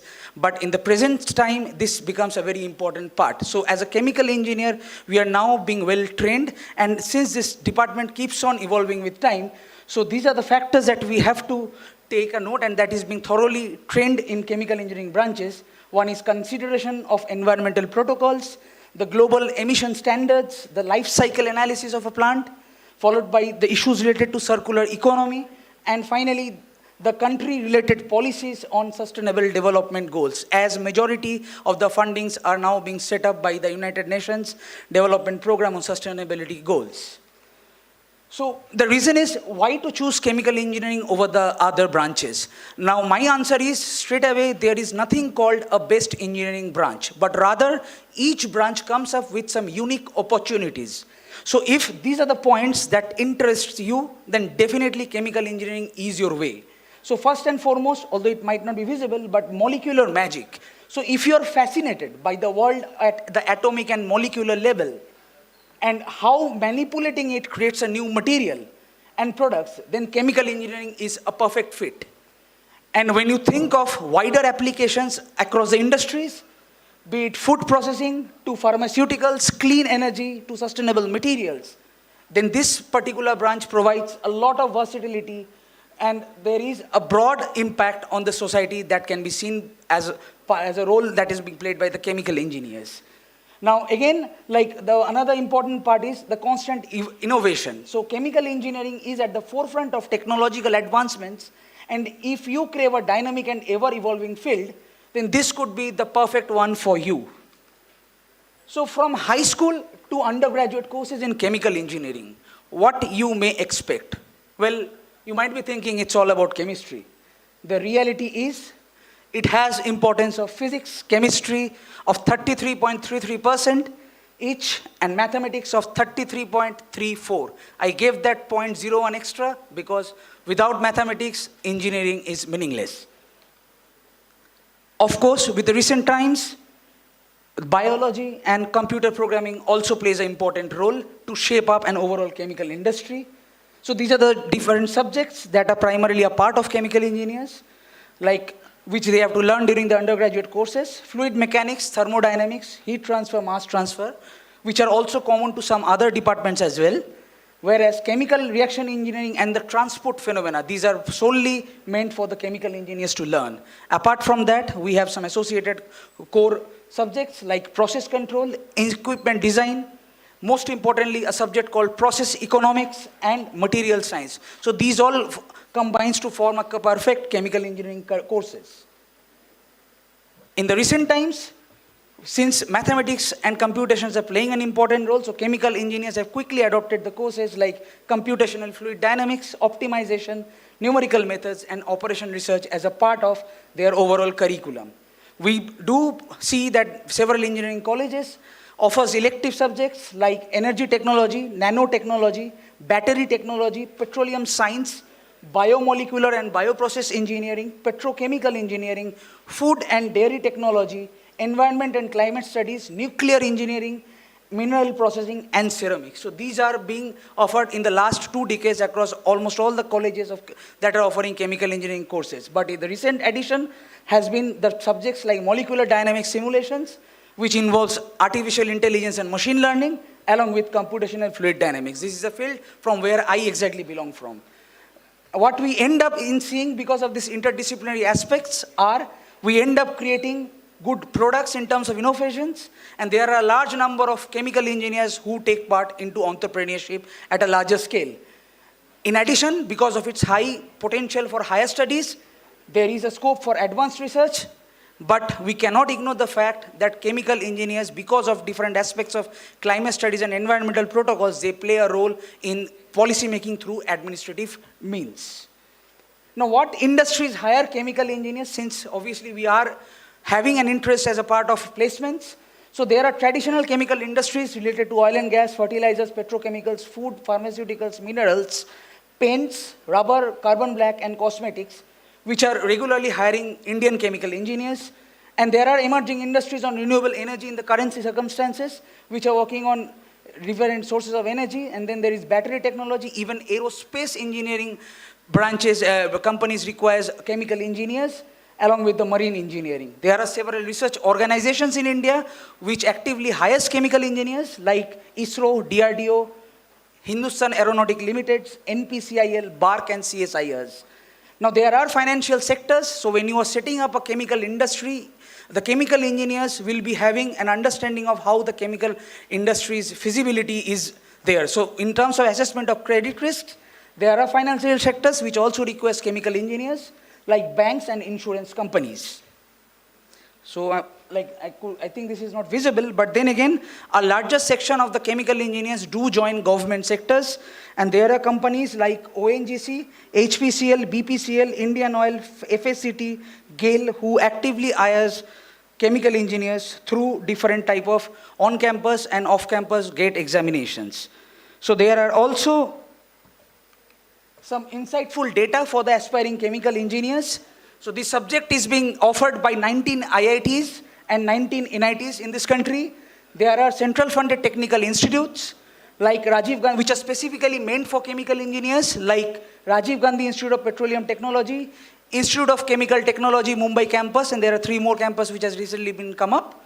And there is also Indian Institute of Petroleum Energy, Vizag, and IISER Bhopal. These are purely CFTIs, which does their, where the students get their seats through the JEE exams. There are several government engineering colleges across all the states which offers this particular course, and obviously top private colleges like BITS Pilani, Manipal Mahe, Thapar, and LPU Shivnadar University also kind of offers this kind of courses. Approximately some 15,000 plus graduates every year as a chemical engineer, and after the completion of the chemical engineering courses, they go for GATE examination for government sector jobs and higher studies. In India, they also go for campus placements. Some of them opt for studies in abroad, and they go for MS and PhD. A good section also moves towards the MBA, who are interested in the managerial or management posts.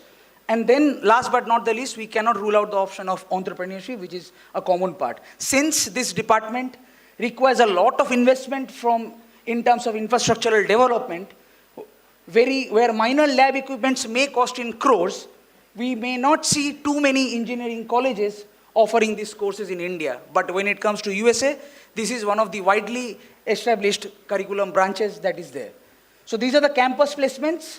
I've specifically put up the placement scenario of COVID-affected batch 2019 to 2022 in NIT Calicut, just to showcase that the demand for chemical engineers are on ever increase, and there is a large demand and the supply is pretty less.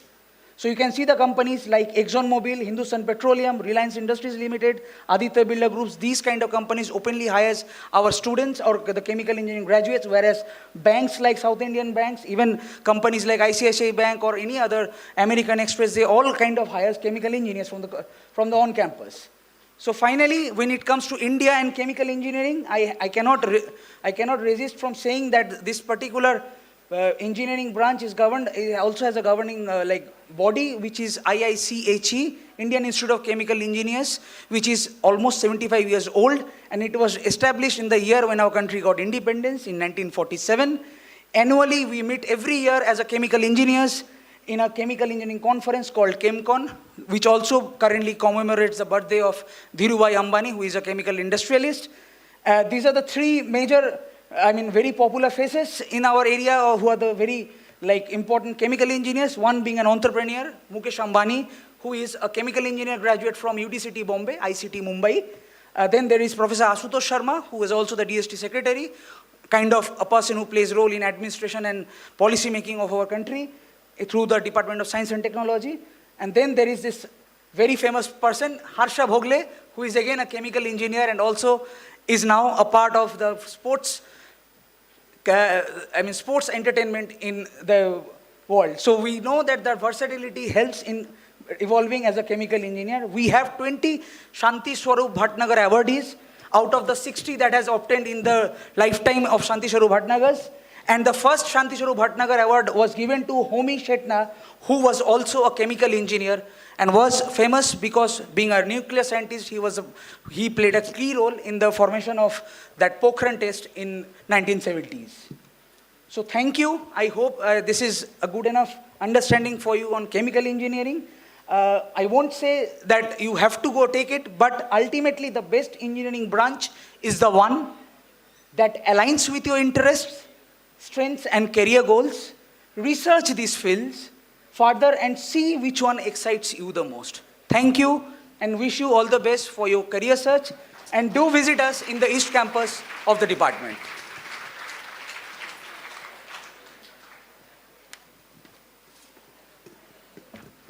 Thank you, sir. We often talk about space research, right? How vast space is, infinite possibilities for research. But listening to Dr. Indumati and Dr. Sanyal, I guess we are aware that there is an equally exciting field at the other end of the spectrum, at the atomic or subatomic levels. So thank you, sir, once again. Now we have a presentation from Dr. Sudha Das Khan from the Department of Civil Engineering.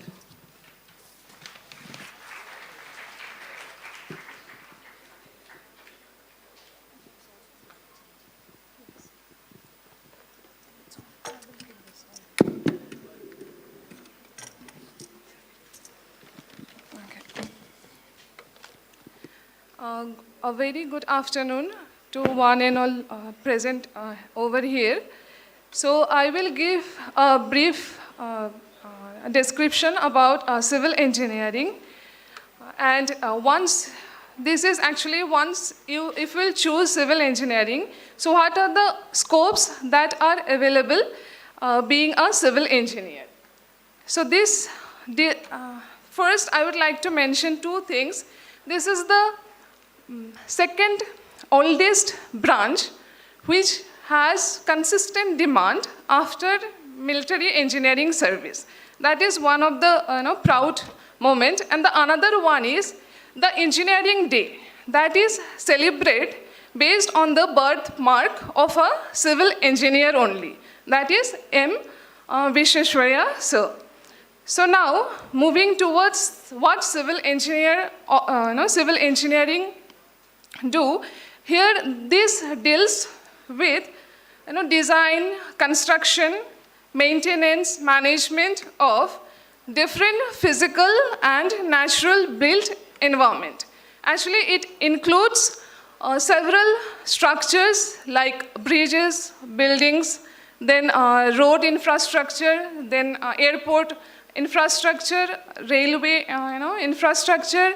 And moving towards to the other fields also, it starts from water supply, wastewater management, water distribution system, and all those things all together. In this engineering, it will give you knowledge of engineering principles, engineering fundamentals, and specialized fields of civil engineering, which will help you to serve for different aspects of the society. Now here are the diverse fields which civil engineers deals with. So structural engineering, then transportation engineering, geotechnical engineering, then environmental engineering, and water resource engineering. In every this specialized field, you will get the concepts, the theories, methods, and modern tools and techniques which are used to apply the knowledge for development of these particular fields. So in structural engineering, you will be able to get a chance to construct bridges, buildings, then these airports, then lots of other things. In transport network system, you'll be able to develop. Then the thing is traffic management, then intelligent transport systems, and a lot more. Further, moving to environmental engineering, there is also a lot of scope to take a part to develop or implement something to the societal development. So here you will get chance to work with, various fields of air pollution, water, wastewater, industrial waste, which are going to be disposed to the rivers and all those things. So there are a lot of scope and needs in the society where civil engineer can directly take part.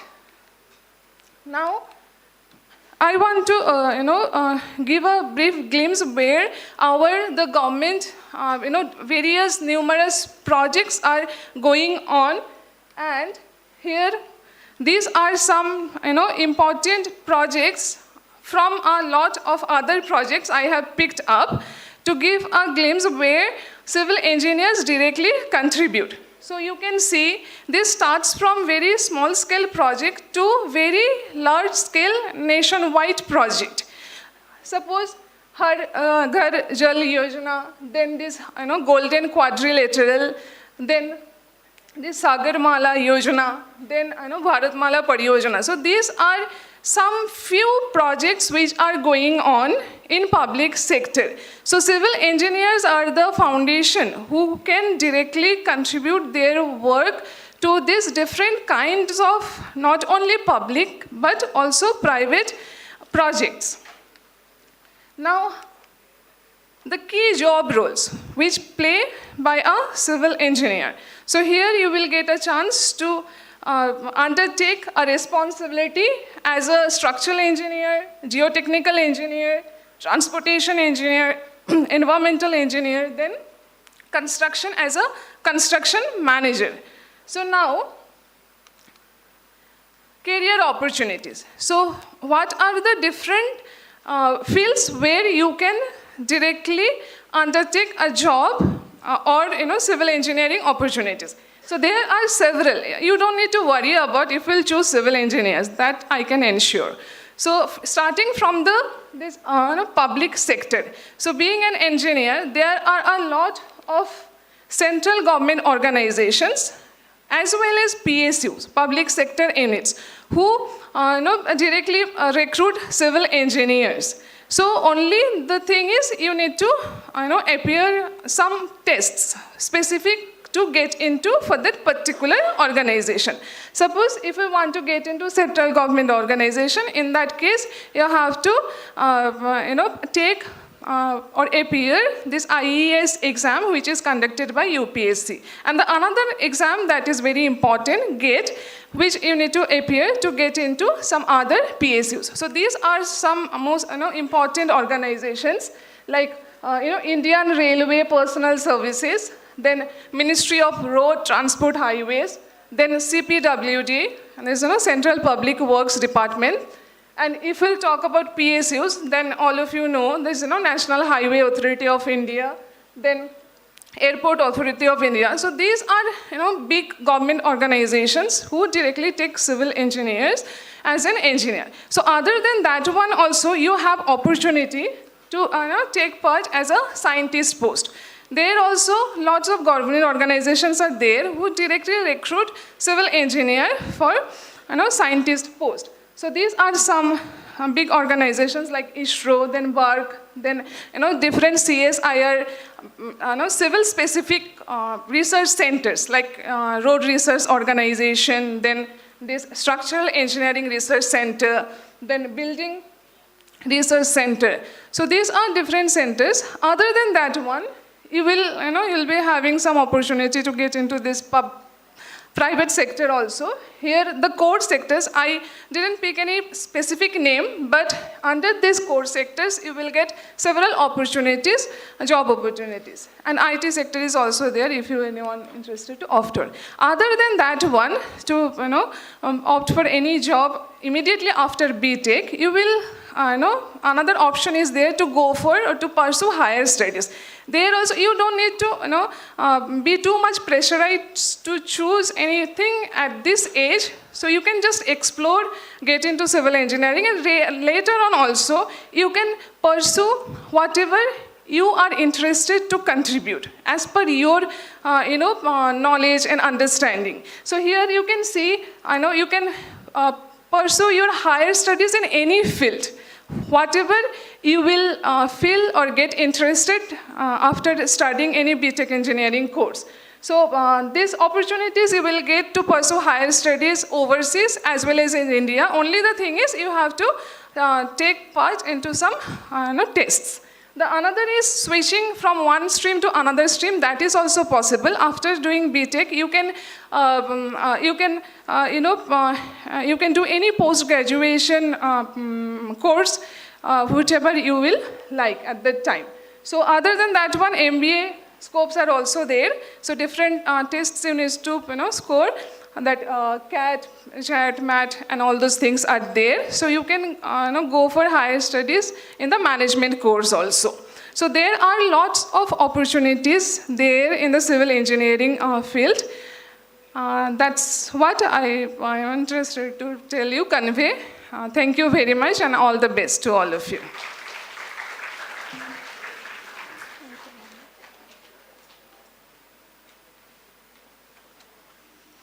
Thank you, Dr. Sudha. So she was taking us through the opportunities for civil engineers, but believe it or not, some of the some inventions are not credited properly, I guess, to civil engineers. For example, you might have been to water theme parks, right? Some of the water slides and so on are all credit to civil engineers who have designed them actually to support pumping systems and flumes and so on. But anyway, it was a very vast area that is open to civil engineers. Now, there is an announcement right now for the 10th standard students from Kaiser School. You are welcome to have lunch right now, and your seniors will join you later. This is for the 10th standard students from Kaiser School. You can please leave by the back door. Lunch has been arranged. 10th standard students. I request the 12th standard students and those of you who are desirous of pursuing engineering to remain. The 10th standard students are welcome to take lunch. Right now we have the next presentation from the Computer Science Engineering Department. Dr. Joe Cherir-Jose and Dr. Amit Prasid are here. I invite Dr. Rose for the presentation.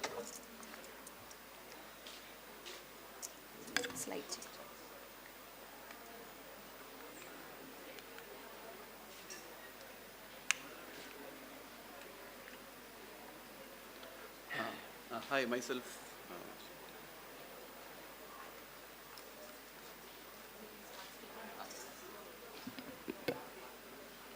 Hi, myself Joe from the Department of Computer Science and Engineering. So we'll be looking into what is computer science and engineering, and this picture doesn't answer the question. And this picture is just the front view of our department here at NIT Calicut. So when you take the program BTech in computer science, what skills you will learn from this, right? So will you just learn to develop a software, or you learn to build or assemble a computer, or you just design a new microprocessor or a chip? So what essentially you learn from this program? Right? So the reality is that you will learn all of this, most of this, and much more. So the computer science and engineering BTech program is not just to learn one of this, but it is to learn all of this and much more. Right? So, but in the program, in the curriculum, what you will actually learn? So you cannot escape from mathematics. So you probably will learn most of these topics, including linear algebra, the graph theory, calculus, probability, and there is a computer science specific maths topic known as theory of computation. So you have to learn all of these topics under mathematics. And definitely programming is there, which covers, so you may learn a programming language or even more programming languages. And there is data structures to deal with how you store and analyze, how you store and process data in a program. And definitely we'll learn algorithms to deal with how you will design programs for complex problems. And there is a topic on compiler. So coming to the hardware and systems, right? So hardware is also an unavoidable part of computer science engineering. So you will not be learning just to develop softwares. Right? So computer architecture, logic design, which deals with logic gates or Boolean circuits, networks, operating system, database, and microprocessor. So you may be familiar with many of these terms. So essentially you will be learning the design of these systems and hardware. And definitely you will learn more about software development, which is more oriented towards industry and recent trends. So it includes software engineering, computer security, object-oriented programming, and artificial intelligence. So when it comes to artificial intelligence, the recent trend has developed a belief that computer science is all about artificial intelligence and machine learning. But that's not the case. Right? So for the existence of artificial intelligence and machine learning, you need all of this. Right?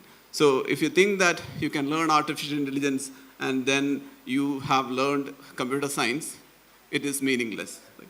So when you opt the program computer science engineering, your motivation should not be just the fact that AI is the recent trend. So it should be beyond that. So where this program will take you to. So you can choose a software development career path. It can be a developer. Later you may become a lead or even a manager in a team. And you can be an entrepreneur. Or you can choose a researcher or a faculty member like many of us here. But that doesn't mean that you have to immediately take a decision on the final day of your BTech program and choose one of this. You can be a software developer, work for some time, and then go to research later, or can be an entrepreneur. And some of our alumni have also chosen civil services as well. Anyway, our program doesn't take care of giving a direct training towards it, but in the process of doing BTech program in any discipline, I think will also give you the skills to work towards civil services. So when you have a deeper look into the career prospects as a software developer, you will basically, as a software developer, you may design and develop softwares for managing hospitals, education institutions, banking, defense, etc.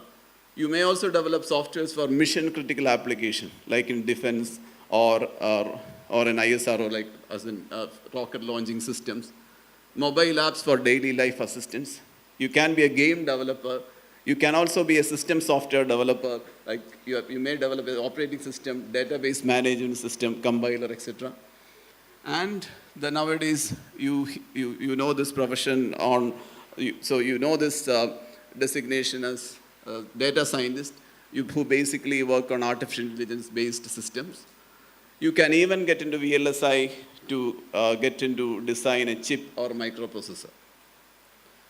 So when it comes to entrepreneur, basically all of these are Indian startups. Some of them were Indian startups and now bigger companies are basically based on computer software. Right? All of these are essentially basically software, except ID, Fresh Food.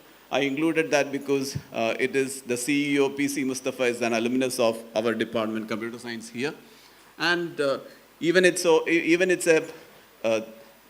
idli and dosha bottle producing company, they have a huge software backend which drives the whole company.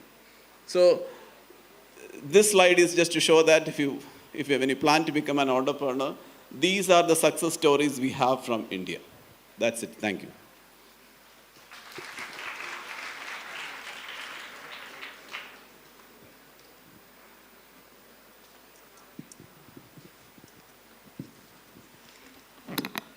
Thank you, Dr. Joe, for that very brief but comprehensive presentation. Now we have Dr. Ashik Mohammed from the Department of Electrical and Electronics Engineering for the presentation.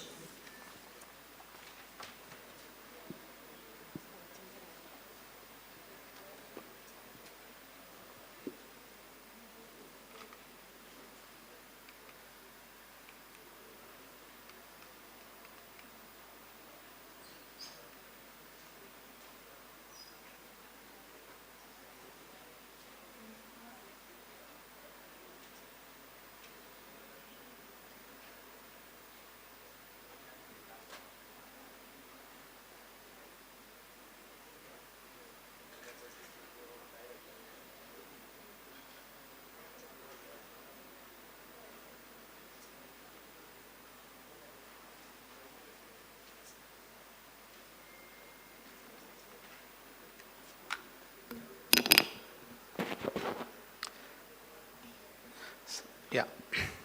Good afternoon, everyone. So myself, Ashik Muhammad, and I am representing electrical engineering. So I hope nobody needs an introduction for electrical engineering, right? Because without electricity, nobody can live, right? So that means actually what an electrical engineer does. An electrical engineer basically powers the world. We are giving the power to the world, right? So that's why electrical engineering is considered as the mother of all circuit branches. Circuit branches means like the electronics and communication, computer science, all these branches are there. So all these branches are evolved from electrical engineering. So initially they were babies, now they become a grown-up kid or grown-up man, right? So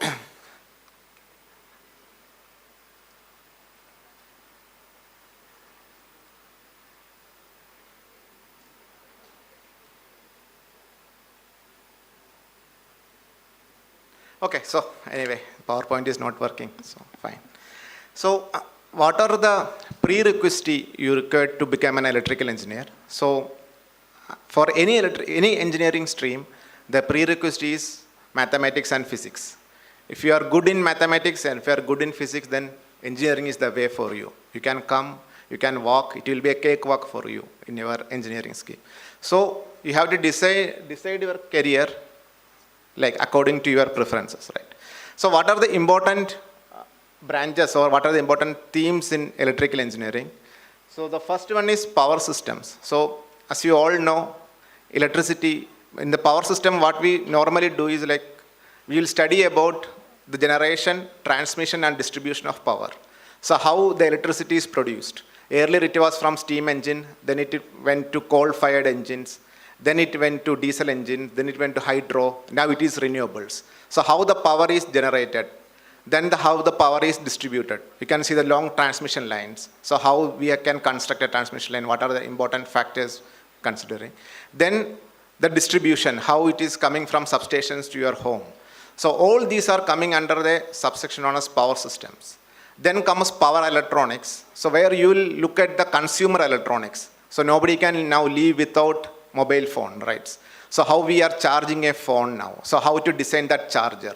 So that is one area. Another area is the integration of renewables. Like how are you putting the solar, wind into our grid. So that's where we are actually looking at the power electronics part.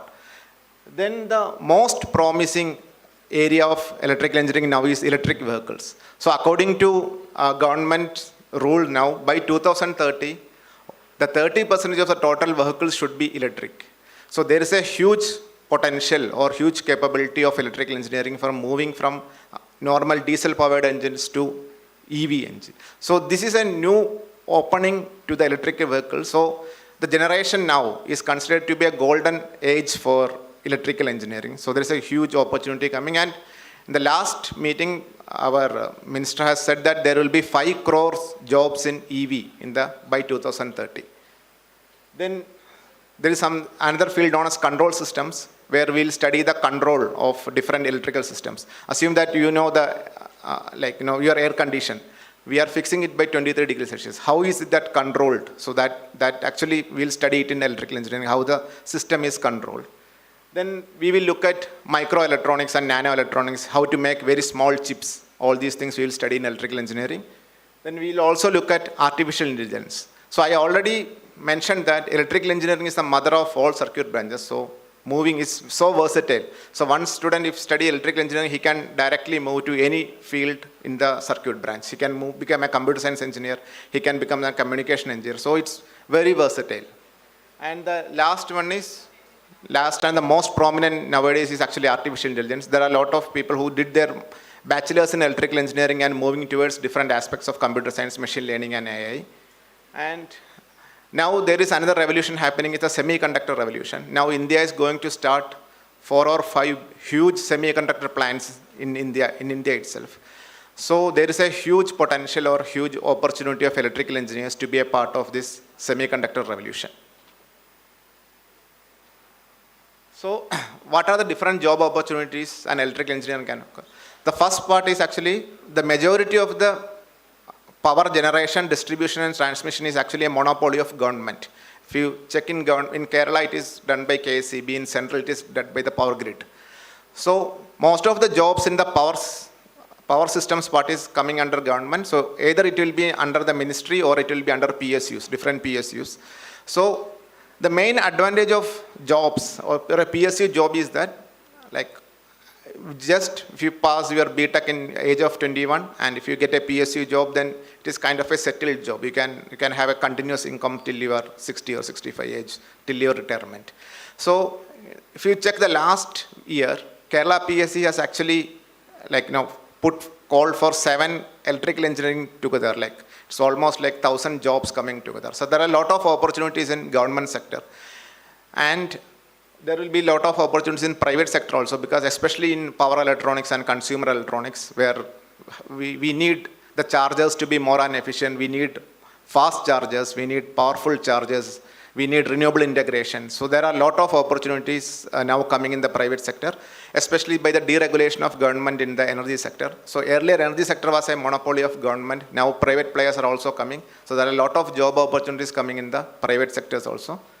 Then the research and development center. So in all the research and development centers like ISRO, DRDO, all CSIR labs, there are actually separate sections for electrical engineering. So electrical engineering is required everywhere. Like world cannot process without electrical engineers. So most of the engineering aspirants choose ESC or IES, old IES. Now we call it as ESC or engineering service examinations, where the government will give direct jobs at different research centers as well as the department centers also.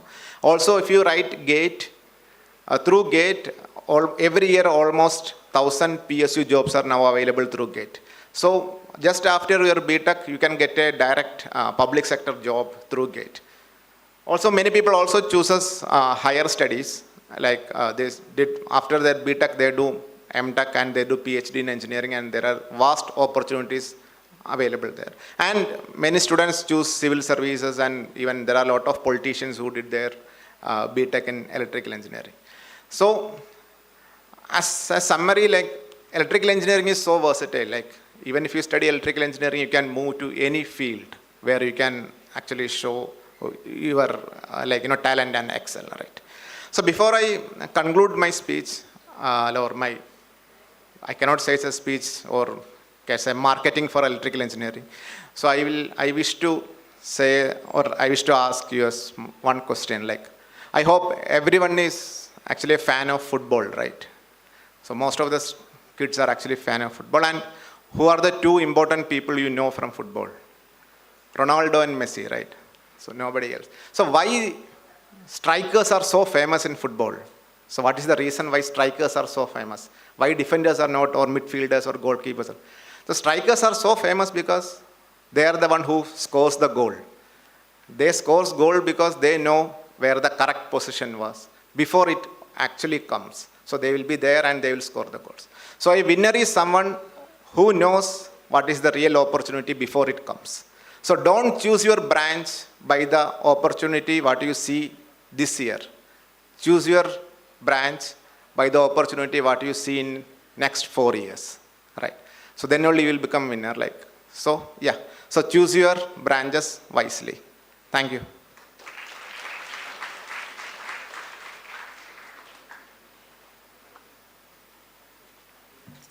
Thank you, Dr. Ashik. I would like to reiterate what he has said, that so far we have seen faculty members who have asked you to choose specializations depending upon your own skill set, but this also, I guess, is one important consideration, the kind of job opportunities that would open up to you in the next 4 years. By the time you finish your BTech, that is also a very important consideration that you can keep in mind.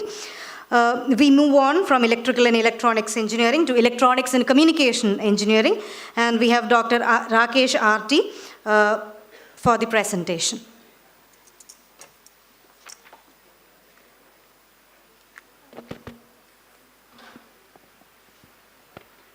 Okay, good afternoon all.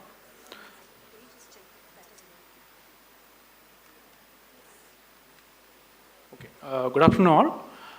So in this presentation, I will be just giving an overview of stream electronics and communication. I myself, Rakesh. So first we'll just see the scope of electronics engineering. So you can see that the application of electronics, right? Starting from the consumer electronics, the gadgets you use in your home, or and also there are a lot of applications in medical fields, in manufacturing, then navigation, all those things are there. That means in some form of electronics components will be there in these things. So basically, what is electronics engineering? So it's science and technology concerned with the design and development of electronic equipments, including components, its components, and how they are connected, basically the circuitry, and there are some kind of softwares to control the things. So when you choose the electronics, right, as a stream to join, so you probably better to try to answer these questions. First one probably, so if you actually say yes to these questions, probably this electronics engineering might be a good choice for you.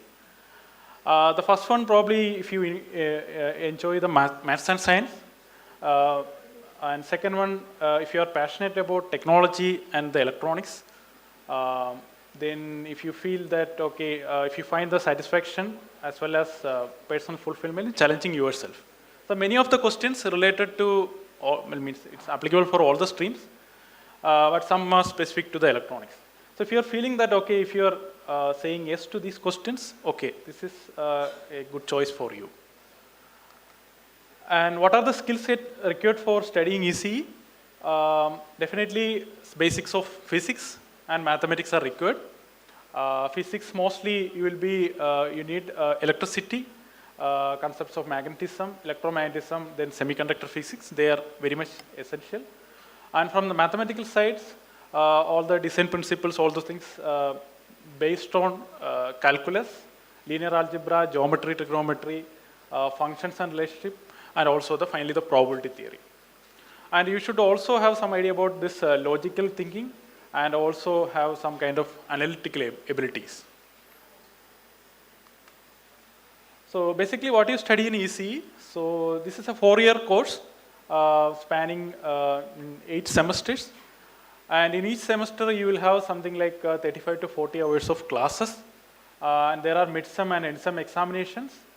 And there can be quizzes and assignments depending on the course faculty. Then each semester will be followed by the results. Then there will be a semester break. And if you see the curriculum, so it contains the core courses as well as elective courses. Core courses are very basic, fundamental courses. And elective courses, you have an option to choose those subjects depending on your interest. And there are labs also to support your theoretical understanding. And there will be project. There are mini projects, course projects, then also the major projects. In the first 2 years, mostly you will be studying these fundamental courses, core courses, and also there's engineering. There are also engineering, mathematics, and physics in first year. You will also study this professional communication ethics. Then the basics of these are some fundamental subjects related to the electronics, electronic devices, circuit design, analysis, digital circuit designs, signals and system electromagnetics, and so on. And next 2 years, mostly you are going into the most advanced courses, depending on your interest. Like there are different sub-streams in electronics. Next, we'll see those streams also. Mainly we can categorize into 4 streams. First one is mostly related to the component design and how to design and analyze those components. They are related to this microelectronics and VLSI stream. And now you can have this electronics and design and technology stream where you build the systems, like for example, the traffic systems, right? Traffic light system. And there is something called signal processing stream, where you have the concept of signal, how to acquire the signals, how to process them, how to get the meaningful information from there. All the things related to that comes under the signal processing. Then you have this communication engineering, where all the telecommunication related aspects will be included. So basically I am from the communication stream. So after BTech, what are the different opportunities? So you can, after the BTech, you can join as a hardware engineer or design engineer, or you can have you can join as an application engineer or sometimes research engineer in both private and public organizations. Mostly the private organizations like Intel, Texas Instruments, Samsung, all those, you can try all those things. And from public organizations, we have this CDAC, ISRO, DRDO, all those things. And people who are having a good idea about coding, interest towards the coding, they can also try for this software jobs. And higher studies also a good option. Usually it is go through the PG, doing PhD and then go to the PhD. And sometimes there are, like as discussed in the previous presentations, there is also an option for the direct PhD after the BTech. So they can actually, after the PhD, they can join as a, join in teaching profession, or they can work as a research engineer. There are also options for the startups. Many people are actually now looking for getting new ideas and starting new startups. Before concluding this presentation, probably I'll just give an overview of our department. So it's there are 46 faculties, 5 professors, 9 associate professors, and 32 assistant professors. And we have students around 800 students across all the 4 years, and 200 students per year. And there are around 184 MTech students, PhD is approximately 95. And academic programs, basically we have a BTech, Electronics and Communication Engineering.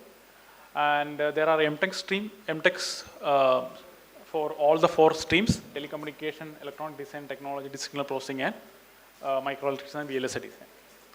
To support all the lab-related activities, we also have the technical office and the office staffs. Okay, thank you. So in the afternoon, probably actually do you please visit our department and labs.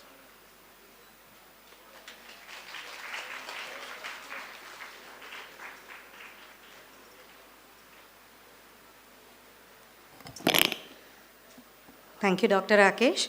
Now we have Dr. Madhavanuni from the Department of Physics, who will be talking about the scope and possibilities of engineering physics.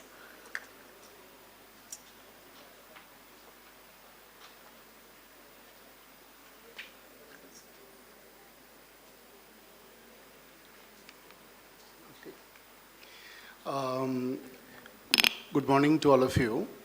Actually, unlike the other branches, you have a fairly good idea about what physics is, having to do a lot with it all these years. Okay, so I would like to, so as a result, I don't have too many things to talk about in that respect, as to explain, what this entails, etc., etc. Now, as far as the BTech program in engineering physics is concerned, the very first question you might have is what exactly is engineering physics? Okay. Now, physics, is a very fundamental subject, and it's very important to almost all streams. And often what is observed is that in industry, you have people who have got very good engineering skills, but sometimes to analyze a new problem, you require a significant fundamental knowledge in physics as well. Okay, so in those kind of, and also in the opposite sense also, where you have a job which is in the physics major area, and you find that such a person does not have the engineering style of thinking or the attitude of applying things in the right manner. Okay, so you need people with knowledge of both physics as well as engineering ability. And that is what this engineering physics as a subject addresses. Now, the engineering physics program is actually offered by 4 IITs, the major IITs, IIT Madras, Delhi, then you have Kharagpur, etc., Bombay also. And amongst the NITs, you have the NIT Calicut, the NIT Warangal, the NIT Trichy, that is offering this engineering physics program. But probably one aspect that you should be considering is the national board of whether a particular course is accredited by the NBA or not. Okay. Now, as far as the accreditation process is concerned, or the activity is concerned, engineering physics has made its entry very recently into the list of courses that can be accredited. So you will probably not find many courses that are accredited. In fact, at NIT Calicut, we are going to go in for NBA accreditation this year. And we are sure that we'll be getting a 6-year accreditation for our BTech EP program. Okay, so that is one important aspect that I wanted to speak here. Now, since this program is not there at many places, we can take the program that is running at NIT Calicut itself as a good sort of a program which gives you a good idea of how the field itself is. Okay, in our department, let us just this gives you a brief overview about the different fields in which we are working. As a general thumb rule, you can assume that in an engineering physics programs, about 50% of the curriculum will be focused at fundamental physics, okay? And 25% will have applied physics as a focus, and 25% would have some engineering aspect that will be the focus, okay?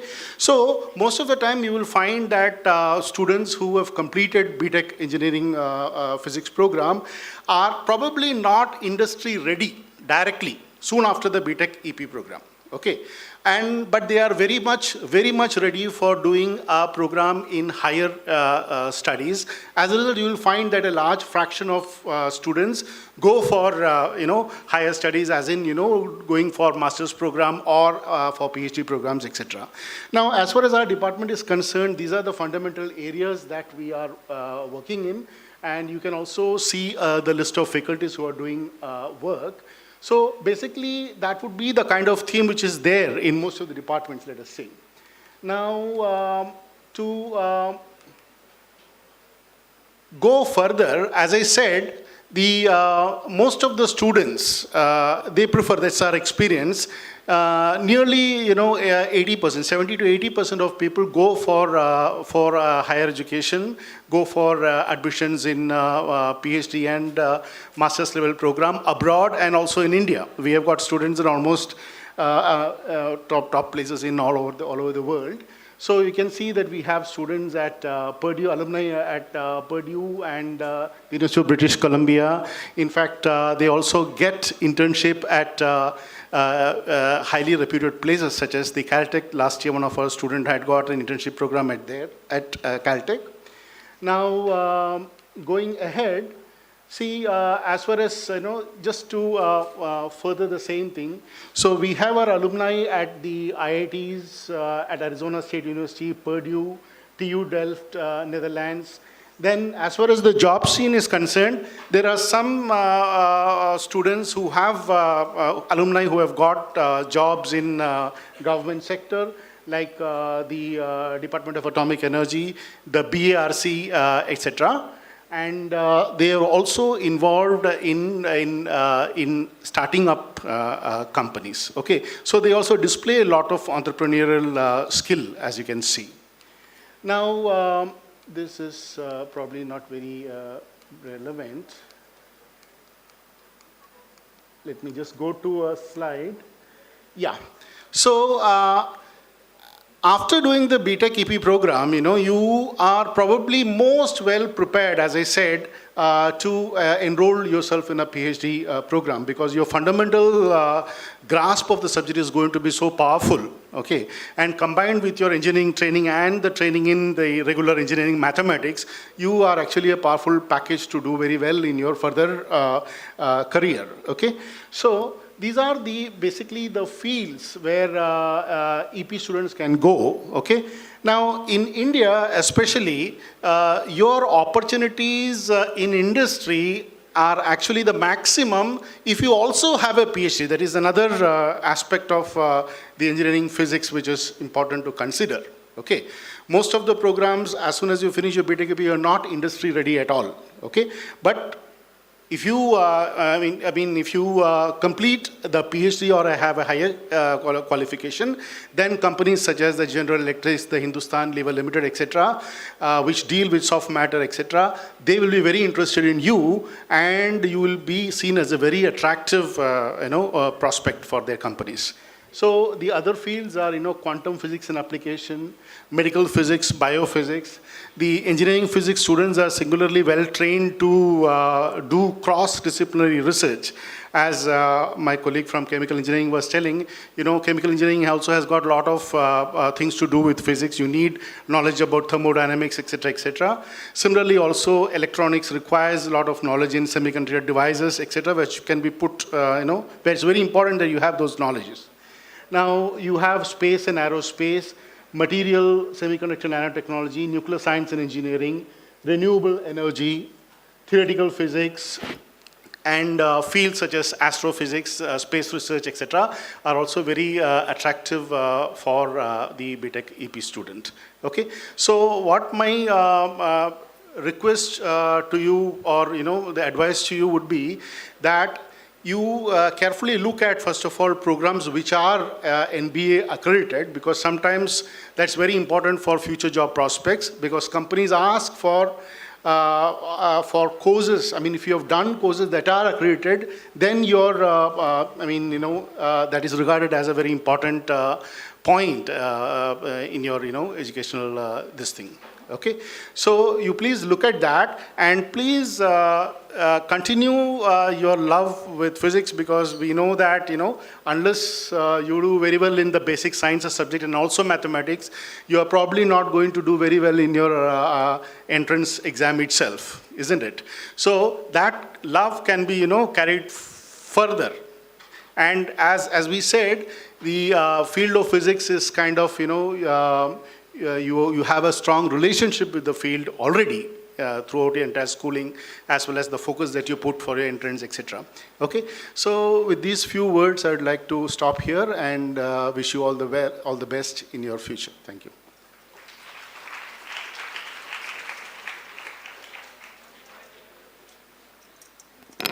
Thank you, Dr. Madhavanuni. So like he said, engineering physics is slightly different from the other engineering fields in the sense that it prepares you to do much more in that particular field rather than maybe immediate job prospects. So those of you who are looking forward to a career in academics, etc., that is something that you can keep in mind. Next we have Dr. Shijo Thomas, Head of the Department for the Department of Material Science and Engineering, to take you through the next set of presentations.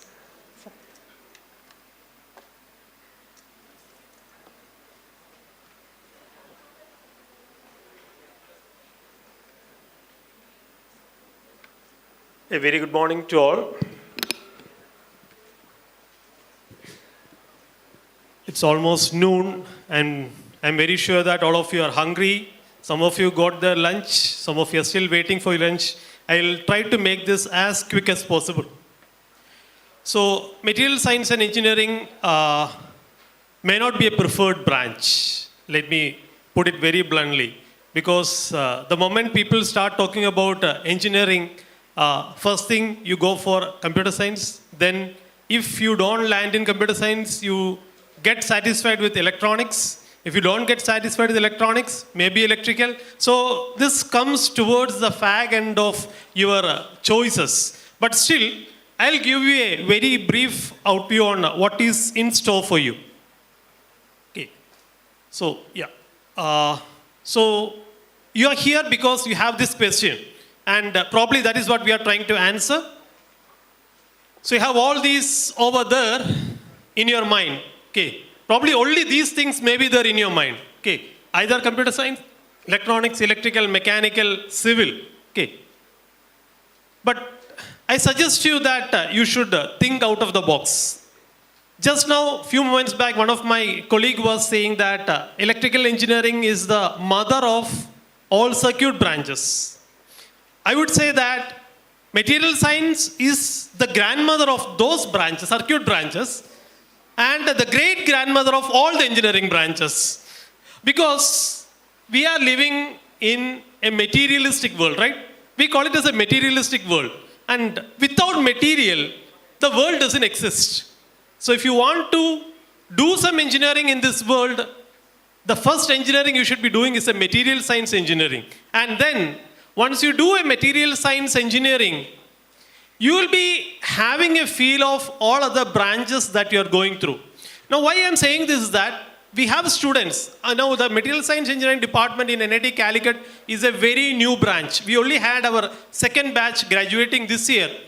But still, we have students getting placed in various streams, not just in, like you think about maybe Tata Steel or Jindal Steel, things like that. We have people getting placed in Intel because every of these semiconductor industries, you talk about Google or any of these companies, at the highest level, if you think about, they all need core material science engineers. So, if you are selecting material science engineering, you are not at loss, but you are opening a wide range of opportunities for yourself. If you select any other branches, maybe you are narrowing your opportunities, but being a material science engineer, you are opening yourself a wide range of opportunities, may not be immediately after your BTech, but after that you do a post-graduation. In any of the other streams, you will be able to land up in a stream or a branch or a job that you have been searching for right from your 12th standard. So don't worry if you are getting a branch in material science engineering, you are still being taken care of. Okay, so materials. Now, one of the funniest facts I talk about materials is that materials is hugely related to the philosophy of your life. Okay, you talk about glass. Okay, it gives a very clean image for you. You can see a good glass, you can see through it very clearly, but you have to handle it very carefully, like your life. If it falls down, it breaks. Okay, you talk about plastic. Okay, it's can be elongated, you can shape it, okay, but then for that you have to heat it, or the plastic has to suffer the heat. You talk about steel or any other metals, you can shape it to any shape, but then it has to suffer all the heating and the beatings. It's all the philosophy that you have in your life. So, learning about materials, understanding its properties, understanding its philosophy is like learning the philosophy of life. Anything that you do on your day-to-day life, you are dealing with different types of materials. Glass, ceramics, wood, metal, polymers. Okay, you name any of this. And in a typical material science course, you'll be learning about the fundamentals of all these different types of materials that you see around you. Okay. And the history of materials is the history of the mankind. Okay, you talk about the civilization history right from the Stone Age, your Bronze Age, Iron Age, then the newer materials that you talk about. So, history of material science is the history of the mankind and the civilization. And then you have all the new developed materials that you don't see in your periodic tables. The carbon nanotubes, the graphene, the nano rods that we talk about. Can somebody tell me what is this? What is this colored liquids that you're seeing at different colors? It's gold. What is the color of gold, do you know? Golden color. Yellowish, right? Sort of yellowish. But these are gold nanomaterials dispersed in water, dispersed in liquid. So you can see, these are the differences. Material, the perspective of material changes as the size gets changed. Okay, just to give a feel of what is that we are going to learn in a typical material science course. Okay, so it's again not a single or a definite stream. Like I said, being a mother of all other, or a grandmother or great grandmother of all other engineering streams, it is a interdisciplinary science. Physics, chemistry, biomedical, nanotechnology, electrical, mechanical, electronics, everything comes together. And nowadays with the computational material science opening up as a stream, even material scientists work closely with computer science engineers for doing all the new material development. How many materials are there in a periodic table? How many materials that are physically developed, synthesized? How many are there? 118. But that is the materials that have been synthesized. But there are possibilities of synthesizing materials even with atomic numbers greater than 119, 120, like that. The possibilities are there. How these possibilities were investigated? It's all through the help of the computational material science. So computational science also closely go with material science as a branch of science. Okay. So at the core, you will be learning about the structure of materials, how materials are processed, how they perform, what are the properties, and all these, at the core of all these, you have to do proper characterizations. And the Material Science Department in NIT Calicut is one of the best facilitated with almost all the characterization equipments that you need in order to understand materials and its material properties. So you all are welcome in the afternoon. Do visit our department. We'll give you a quick overlook of many of these instruments that we have with us. Okay. This is what you typically learn. There are mathematics courses will be there, science courses will be there, then there are the fundamental engineering courses, and then based upon your choice, you can specialize any of these: energy materials, healthcare, polymer, metallurgy, like that. Any of these categories you can select and you can do your specializations on that. Going to careers, these are the various careers that you can select as a material science engineer. You will find applications in aerospace. Just give you one brief, quick look. Aerospace engineering, right? One of the main aspects that we talk about in aerospace engineering is the huge stresses the material has to withstand and the huge temperatures, high temperatures that these materials need to withstand. That is where we need specialized materials for these aircraft industries as well as space industries and all. And you all know who this is, right? And what happened? What happened? Or how? You know what happened? How? When the vehicle was re-entering, the thermal barrier material got broke off. It broke down, right? So it's all related, finally related to the selection of a good material. Okay. So thermal barrier materials which can withstand temperatures up to 1600 or even more than 2000 degrees Celsius have to be synthesized, and people like you have to do it for the future materials. Okay. So I think I will stop. There are a few more slides, but because of the shortage of time, I will stop here. And I welcome you all to become material science engineers. But then the choice has to come from your interest. Choice has to come from your interest. And interest has to be a learned decision.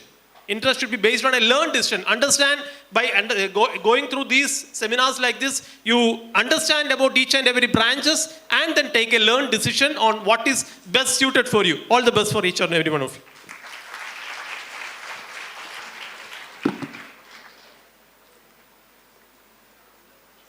Thank you, Shiju sir, for that very engaging presentation. Now we come to one of the oldest engineering what can you say, disciplines in the world, mechanical engineering. And Professor R. Manu from the Department of Mechanical Engineering will be talking about both BTech in mechanical as well as in production engineering.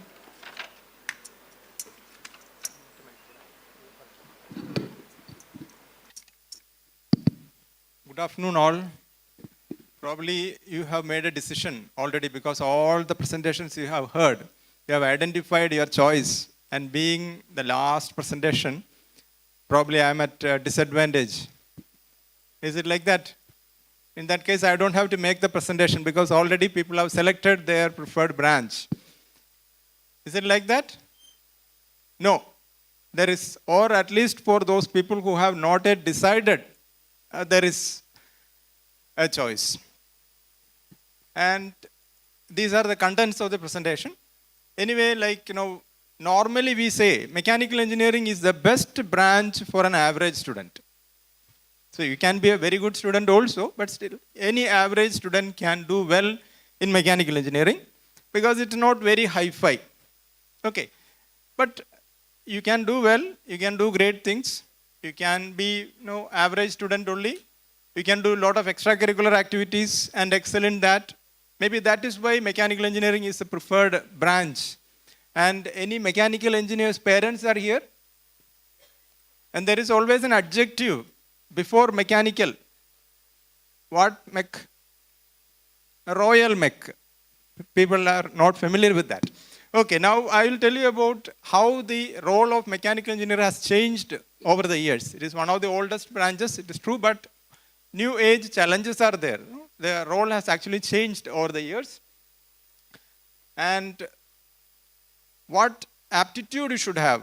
Some of you would have gone through some aptitude tests. State government higher secondary education department, they used to conduct some aptitude tests, whether you have aptitude in mechanical engineering. So it all deals with motion, forces, mechanisms, etc. Now some of you, even as a kid, you would have been interested in some toys or mechanisms. Some kids now look at the JCB. They are very much interested in that. So many things are moving, how it is happening, etc. So if you are interested in something like that, study of objects and systems in motion, then mechanical engineering is a right branch for you. It's actually involving a lot of physics, especially mechanics in physics. Then mathematics, already everyone has told and frightened you that mathematics is required in any engineering. Material science, previous presentation you heard about material science. So mathematics, this mathematics is not high funda mathematics. Whatever you have learned so far, you could achieve something. You could study mathematics and perform and clear some exams. So that is enough. If you are confident of doing that much of mathematics, you can definitely do well in mechanical engineering. Only that is required. What you are going to do, you can design, analyze, manufacture and maintain mechanical systems. So I have shown some images here. Can anyone identify this? What is this? This is the jet engine, aircraft engine. That itself is a system. Aircraft is a system. Some other examples are there. A tractor is there or an automobile. All those are systems. This is a machine. That itself is an example of a system. There may be subsystems also. All these are mechanical systems which you may be able to design, analyze, manufacture and maintain.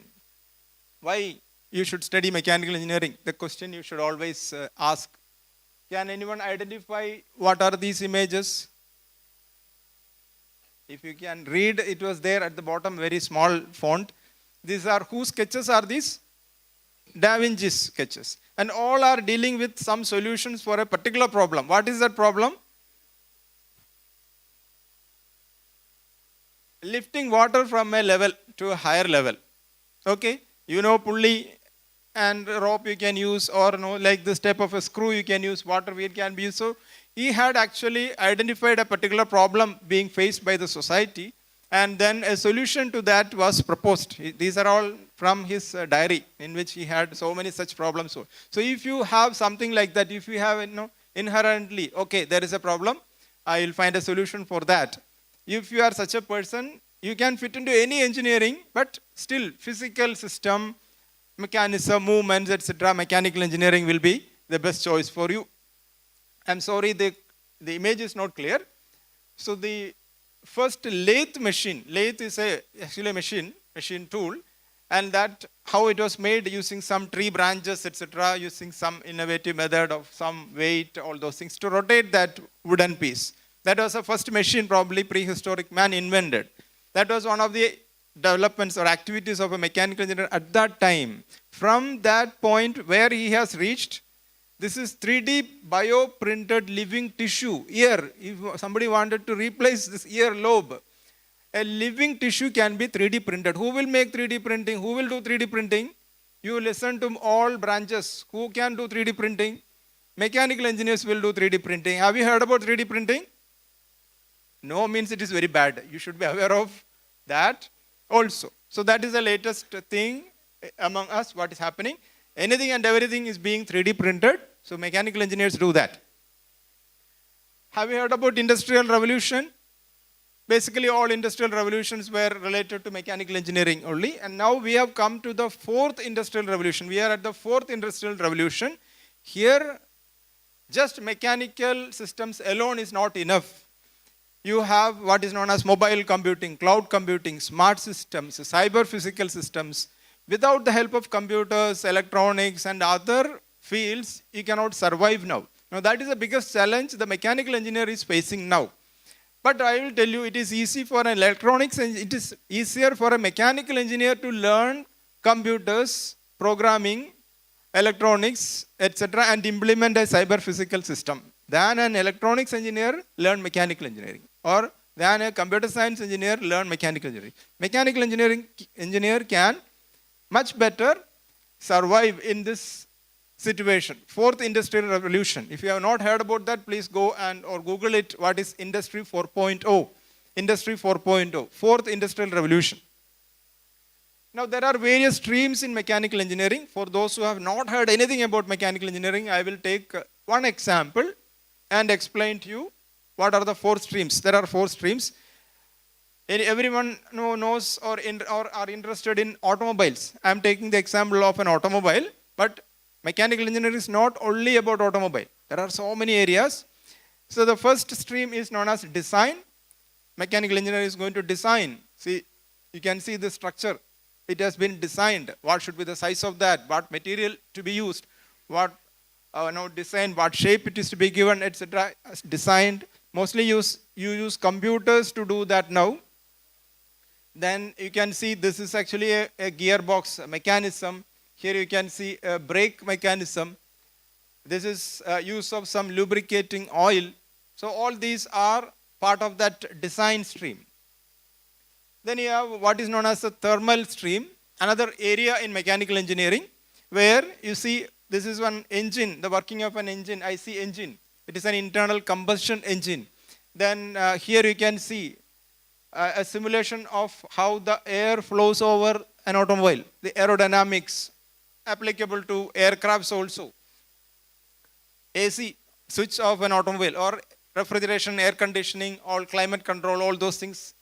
Then cooling of an engine, like full engine system, all those are falling under thermal engineering, or can be related to energy. Now there are non-conventional energy sources, wind power, solar, all those things come under this area. Then the third stream is known as manufacturing, where you actually make it. You have to use various techniques to make those. Somebody has designed it, you have to make it. So that is known as manufacturing. In fact, there is a branch specialized for that. That is production engineering. Normally in our country, we call it as BTech in production engineering. It is manufacturing, making of things. Now the fourth stream in mechanical engineering is industrial engineering. That deals mostly with the management aspects, planning aspects, and how to plan various activities. Now you can see here, this is an assembly line, automobile assembly line. The automobile, the part is coming, or the structure is coming, various people will do various activities in a particular fashion, in a planned manner, and then the automobile is being assembled. Then this is how an ergonomic design is done. How comfortable should be the driving seat, or even the seat which you are sitting. Ergonomics aspects, how to design that. Lot of trucks are transporting something, logistics, supply chain management, all those things come under the industrial engineering. You might have seen this Charlie Chaplin movie. So it has to be perfectly planned, these activities. You don't have any time to do, or you cannot be slow. Ultimately, you might have seen this. He comes out of some system. He goes in that. Now, do you have the right aptitude? That's what I told you in the beginning. Whether you have that, whether you should think of at least knowing for mechanical engineering.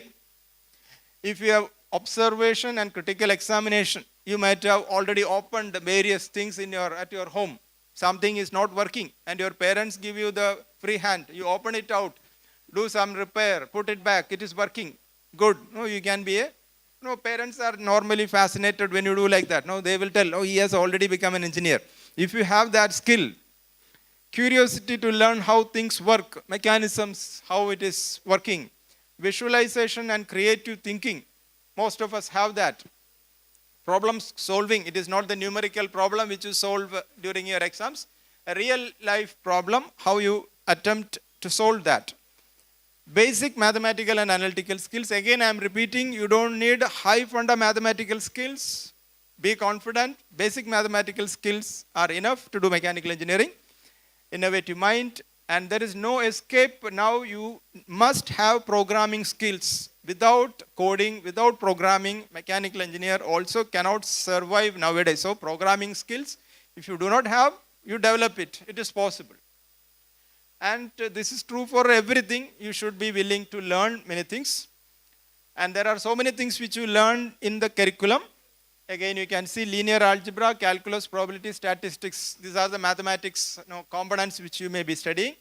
Then mechanics, dynamics, design, tribology, thermodynamics. It's a big list. If you join, anyway, you will learn all those things as per the curriculum. And this is all subject to change. With changing times, we are changing many of these things. Some courses which were core and very important are not there now. Something which has present day relevance that has come in. So this may also change. And there are so many challenges to mechanical engineers, and these are actually real opportunities for us. So challenges, you should not be frightened by those challenges. You should actually be challenged by them, and those are opportunities. You might have heard about these terminologies. Mechanobiology. Biomechanics is there, mechanobiology is there. A mechanical engineer also is required for that. Last mile delivery.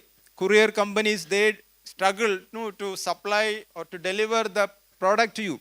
Now many companies are using drones to deliver the courier packet to the customer. So that is a last mile delivery, or using now electric bikes, somebody is coming. All those things are handled by mechanical engineers only.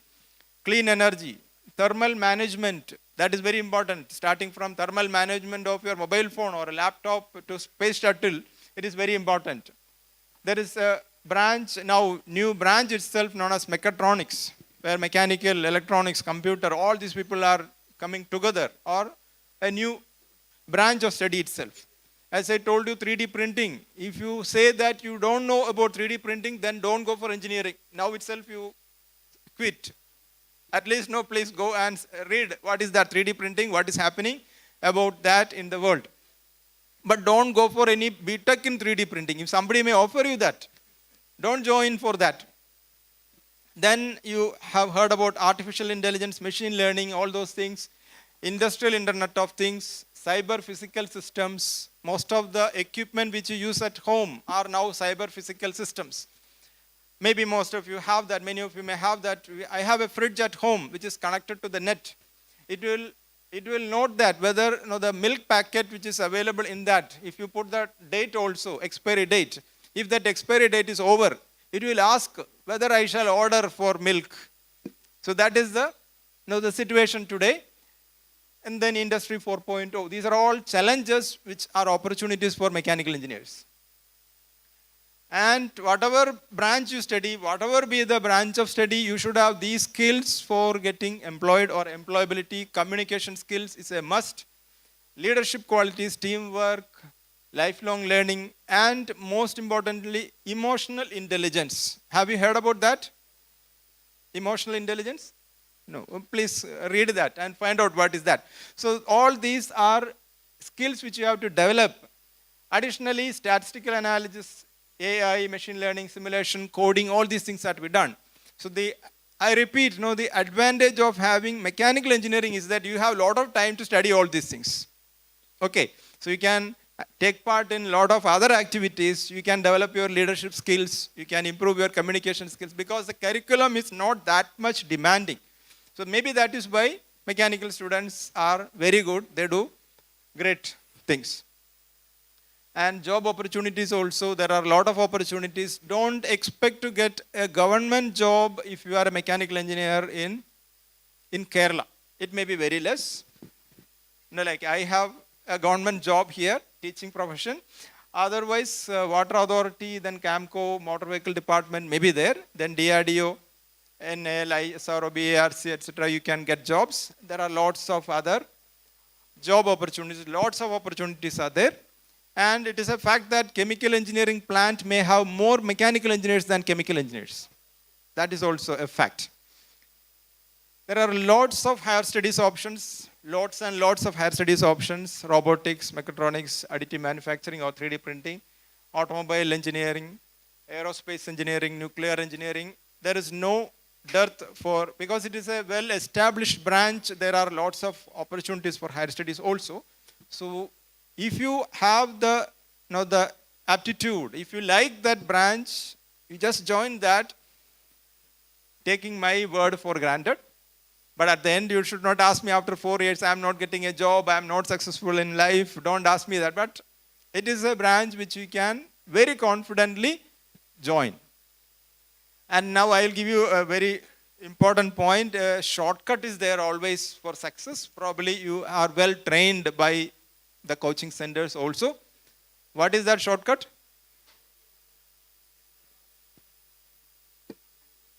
Only hard work. That is the shortest way to success, and it is the sure way also. Thank you.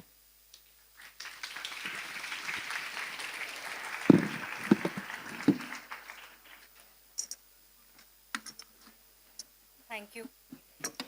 Thank you, Professor Manu, for that presentation.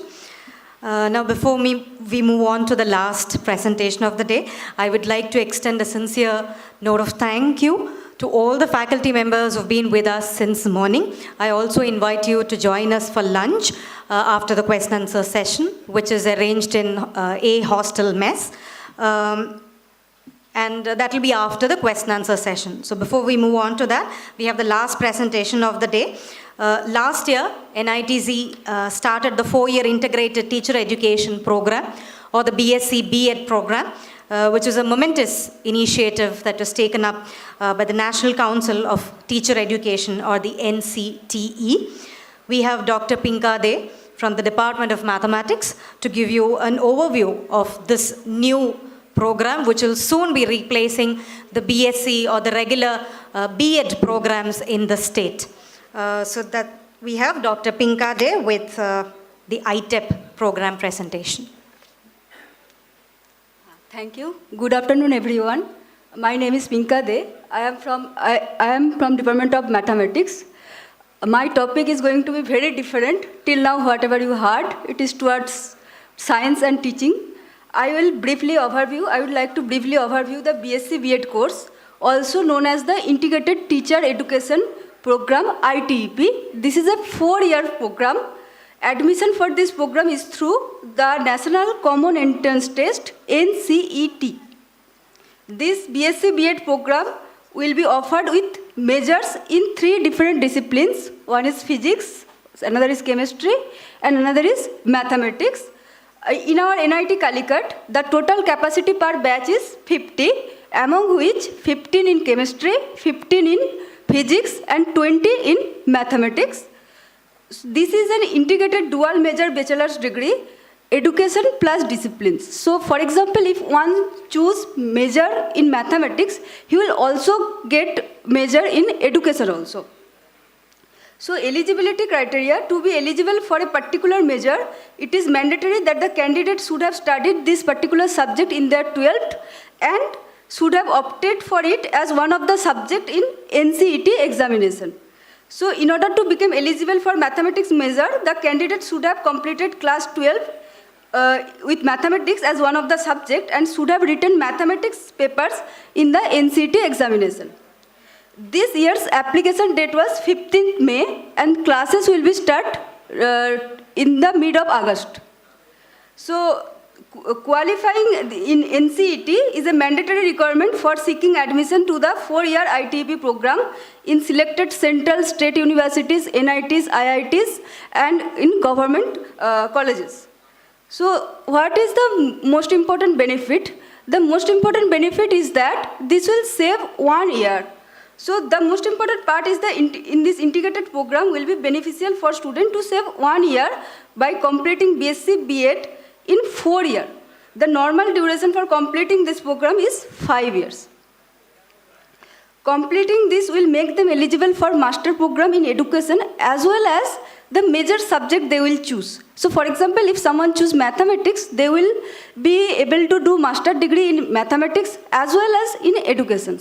Also, there is an option that if someone choose to exit after 3 year of BSc, they can also choose that. As I can say, courses are very well balanced and well structured. Beside core courses, there are courses like Understanding India, Teachers and Society, Yoga and Understanding Self, then Nutrition, Fitness. So, and students from different parts of the country have joined NIT Calicut to pursue a career in this teaching. The extensive training by the faculty of the institute in a multidisciplinary environment will help the student achieve global standard. I would like to end with this. If any student who have completed BTech degree and they want to get a degree in MSc or PhD, they can also do that.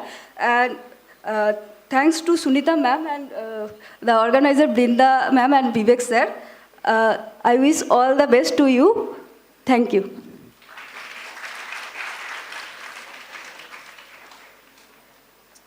Thank you, Dr. Pinkade. Now we move on to the question answer session.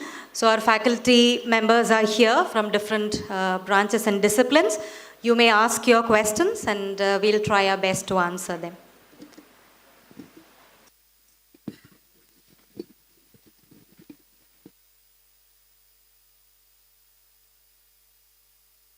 Anyone? You can ask in Malayalam also. മലയാളത്തിൽ ചോദ്യം ചോദിച്ചാലും പ്രശ്നമില്ല, നമ്മൾ ഉത്തരം പറയാം കേട്ടോ.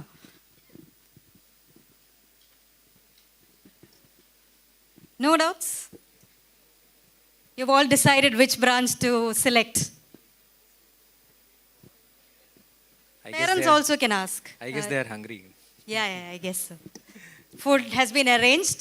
Just a few more minutes. If you have questions, you may ask them. Please don't worry whether it will be a foolish question. Nothing like that. We'll be helpful to the best of our abilities.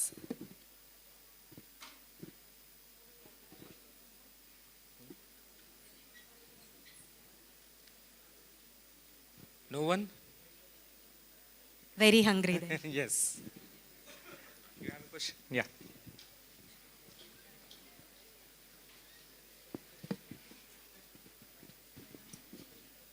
Sir, can you please explain about IIST?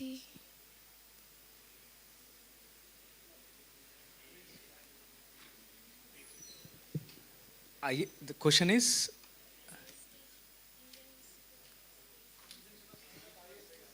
IIST Trivandrum. Who would? Any other?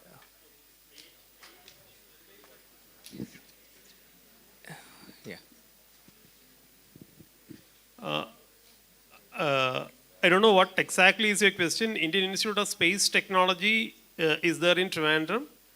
They offer courses in aerospace. Then they have conventional mechanical engineering, electronics related courses. They are having BTech courses itself.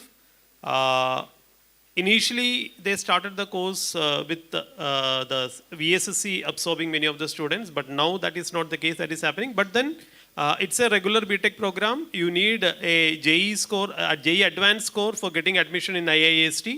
And the program is similar to or at par with any other BTech programs in NITs and IITs. I mean, if you have any further specific question, you can ask that. But if this is what you want to know, or anything else you want to know on IIST.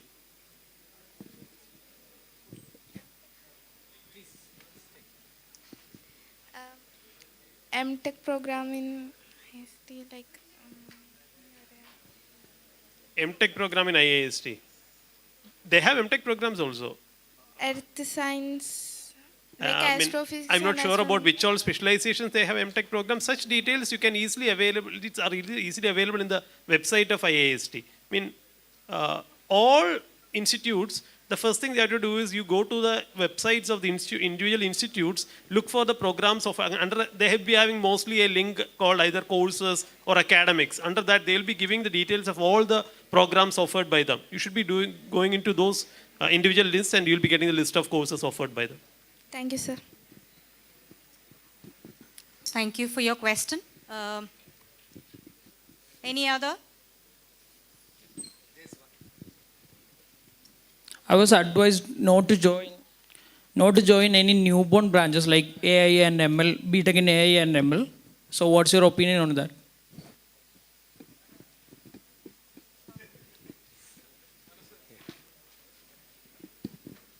I'm not sure if I can give a perfect answer, but even I believe that at UG level, it's not really advisable to go into a specific stream like AI or ML. So it's part of computer science. So definitely when you go into, let's take the example of if you want to get a job in AI or ML, right? So, but the fact is that when I look into the curriculum of most of the engineering colleges offering this program, the curriculum is almost computer science. They have few courses related to AI and ML, and just to attract the students, they have named the courses AI or ML, but it's not really purely AI or ML. So it is not very dangerous to attend a program on AI or ML, but at the same time, it is not really advisable to go into the depth of AI or ML in the UG without considering the other courses, other subjects. Announce A and DS from this academic. Sir, can you explain on mechatronics and automobile engineering? Mechatronics. Mechatronics, where is the person who asked? Okay. Mechatronics is a combination of mechanical engineering, electronics engineering, and computer science. Okay. It's not mechanical, it's not electronics, it's not computer science, but it's a combination, it is a synergetic combination. That means it is something new. But many of the equipment which we use, you take automobile, that is also a mechatronic equipment. There are many mechatronic systems. My mechanical system, it may be controlled by a computer system. So digital controls, etc. are there. So it is something new. It is a new branch. There are some colleges offering mechatronics, BTech. So the only problem, as I already told you, any specialization at the BTech level is not very good. So mechatronics engineer can go only into that mechatronics area. Okay. So that is the only problem. So he may not be able to join a pure mechanical job or a pure electronics job. So it is a specialization, but it is a new branch. It is coming up also. Automobile also is a subsection of mechanical engineering. So if you are a mechanical engineer, you can go into an automobile company. If you are an automobile engineer, you may be able to join only automobile company. So you may not be able to join some other stream. But there are options now, higher studies you can do based on the automobile, BTech you can join for MTech in many streams. So based on that you can change. That is also possible. But always prefer general basic branches, then go for specializations. Even I told you the production engineering. Production engineering is a subset of mechanical engineering. And industrial engineering, that is also a subset of mechanical engineering. So the first choice should be mechanical, then only you should go for the specializations in that. Hello, good afternoon. My question is, which engineering field should a student who likes biology, chemistry, and CS should pursue?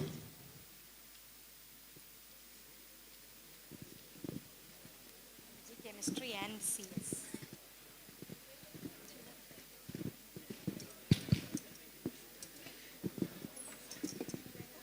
Who is that one? Okay. Actually, again, I will say it depends on your interest. The main thing is like, if you have interest, though you have like you can take two things. You have talent and you have interest. Even if you have talent and you have no interest, you can't achieve it. But if you have interest, though slowly you can attain it. The thing is like, if you study CS or EC, whatever branches, with the basic knowledge of biology, you can easily get into. And with biology as a BTech degree, going to a job in CS or IT is easy. But without biology, any basics, it would be very much difficult, though you have CS or IT background. You need some basics for sure. Or else when you see everything new, then you will get something doubt, like whether we can do it. And always the young age is the best age. Use it properly. Anyway, every engineering, I think all engineering colleges will have basic biology, basic electrical, basic civil mechanical, those courses. So you should utilize it, just not for namesake. Okay, I want to get a gold medal, just I want to score marks. Don't do it in way. Study the basics properly such that it will long last in it. Thank you. Super voice, man.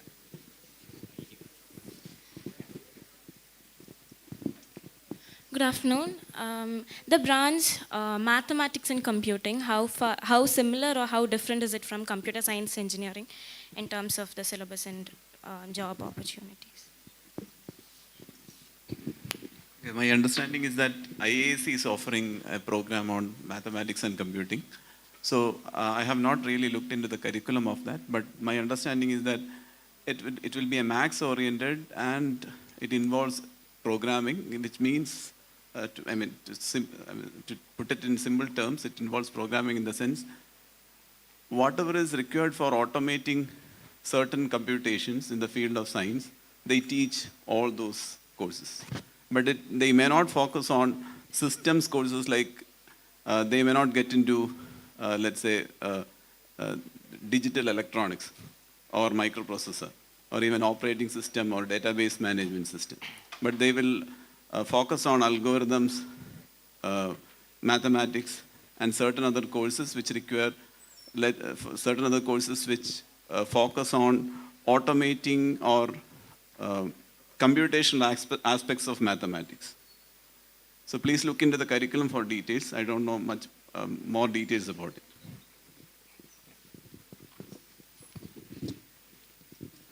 My question is regarding mechanical engineering. I want to know what MBA should I take after taking mechanical engineering? You want to go for MBA after mechanical engineering? Yeah. Very good choice. So I know what should I pursue, like which MBA regarding? No, MBA is a second, your PG program. In MBA, you may have different specializations, like maybe HR or finance, marketing.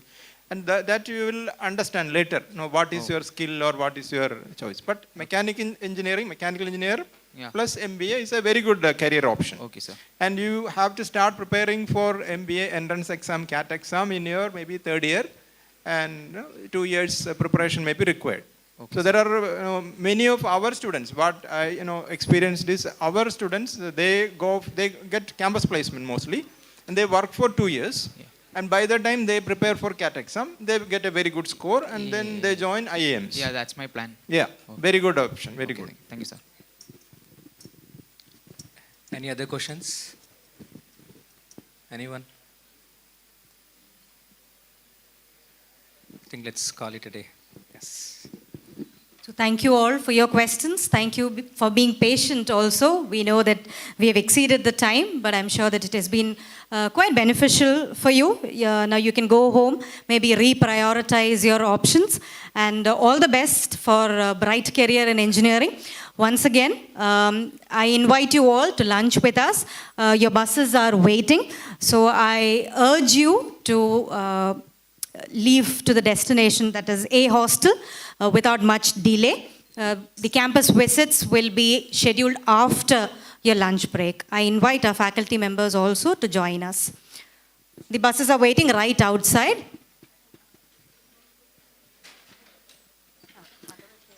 Lunch has been arranged for those of you who have brought food coupons.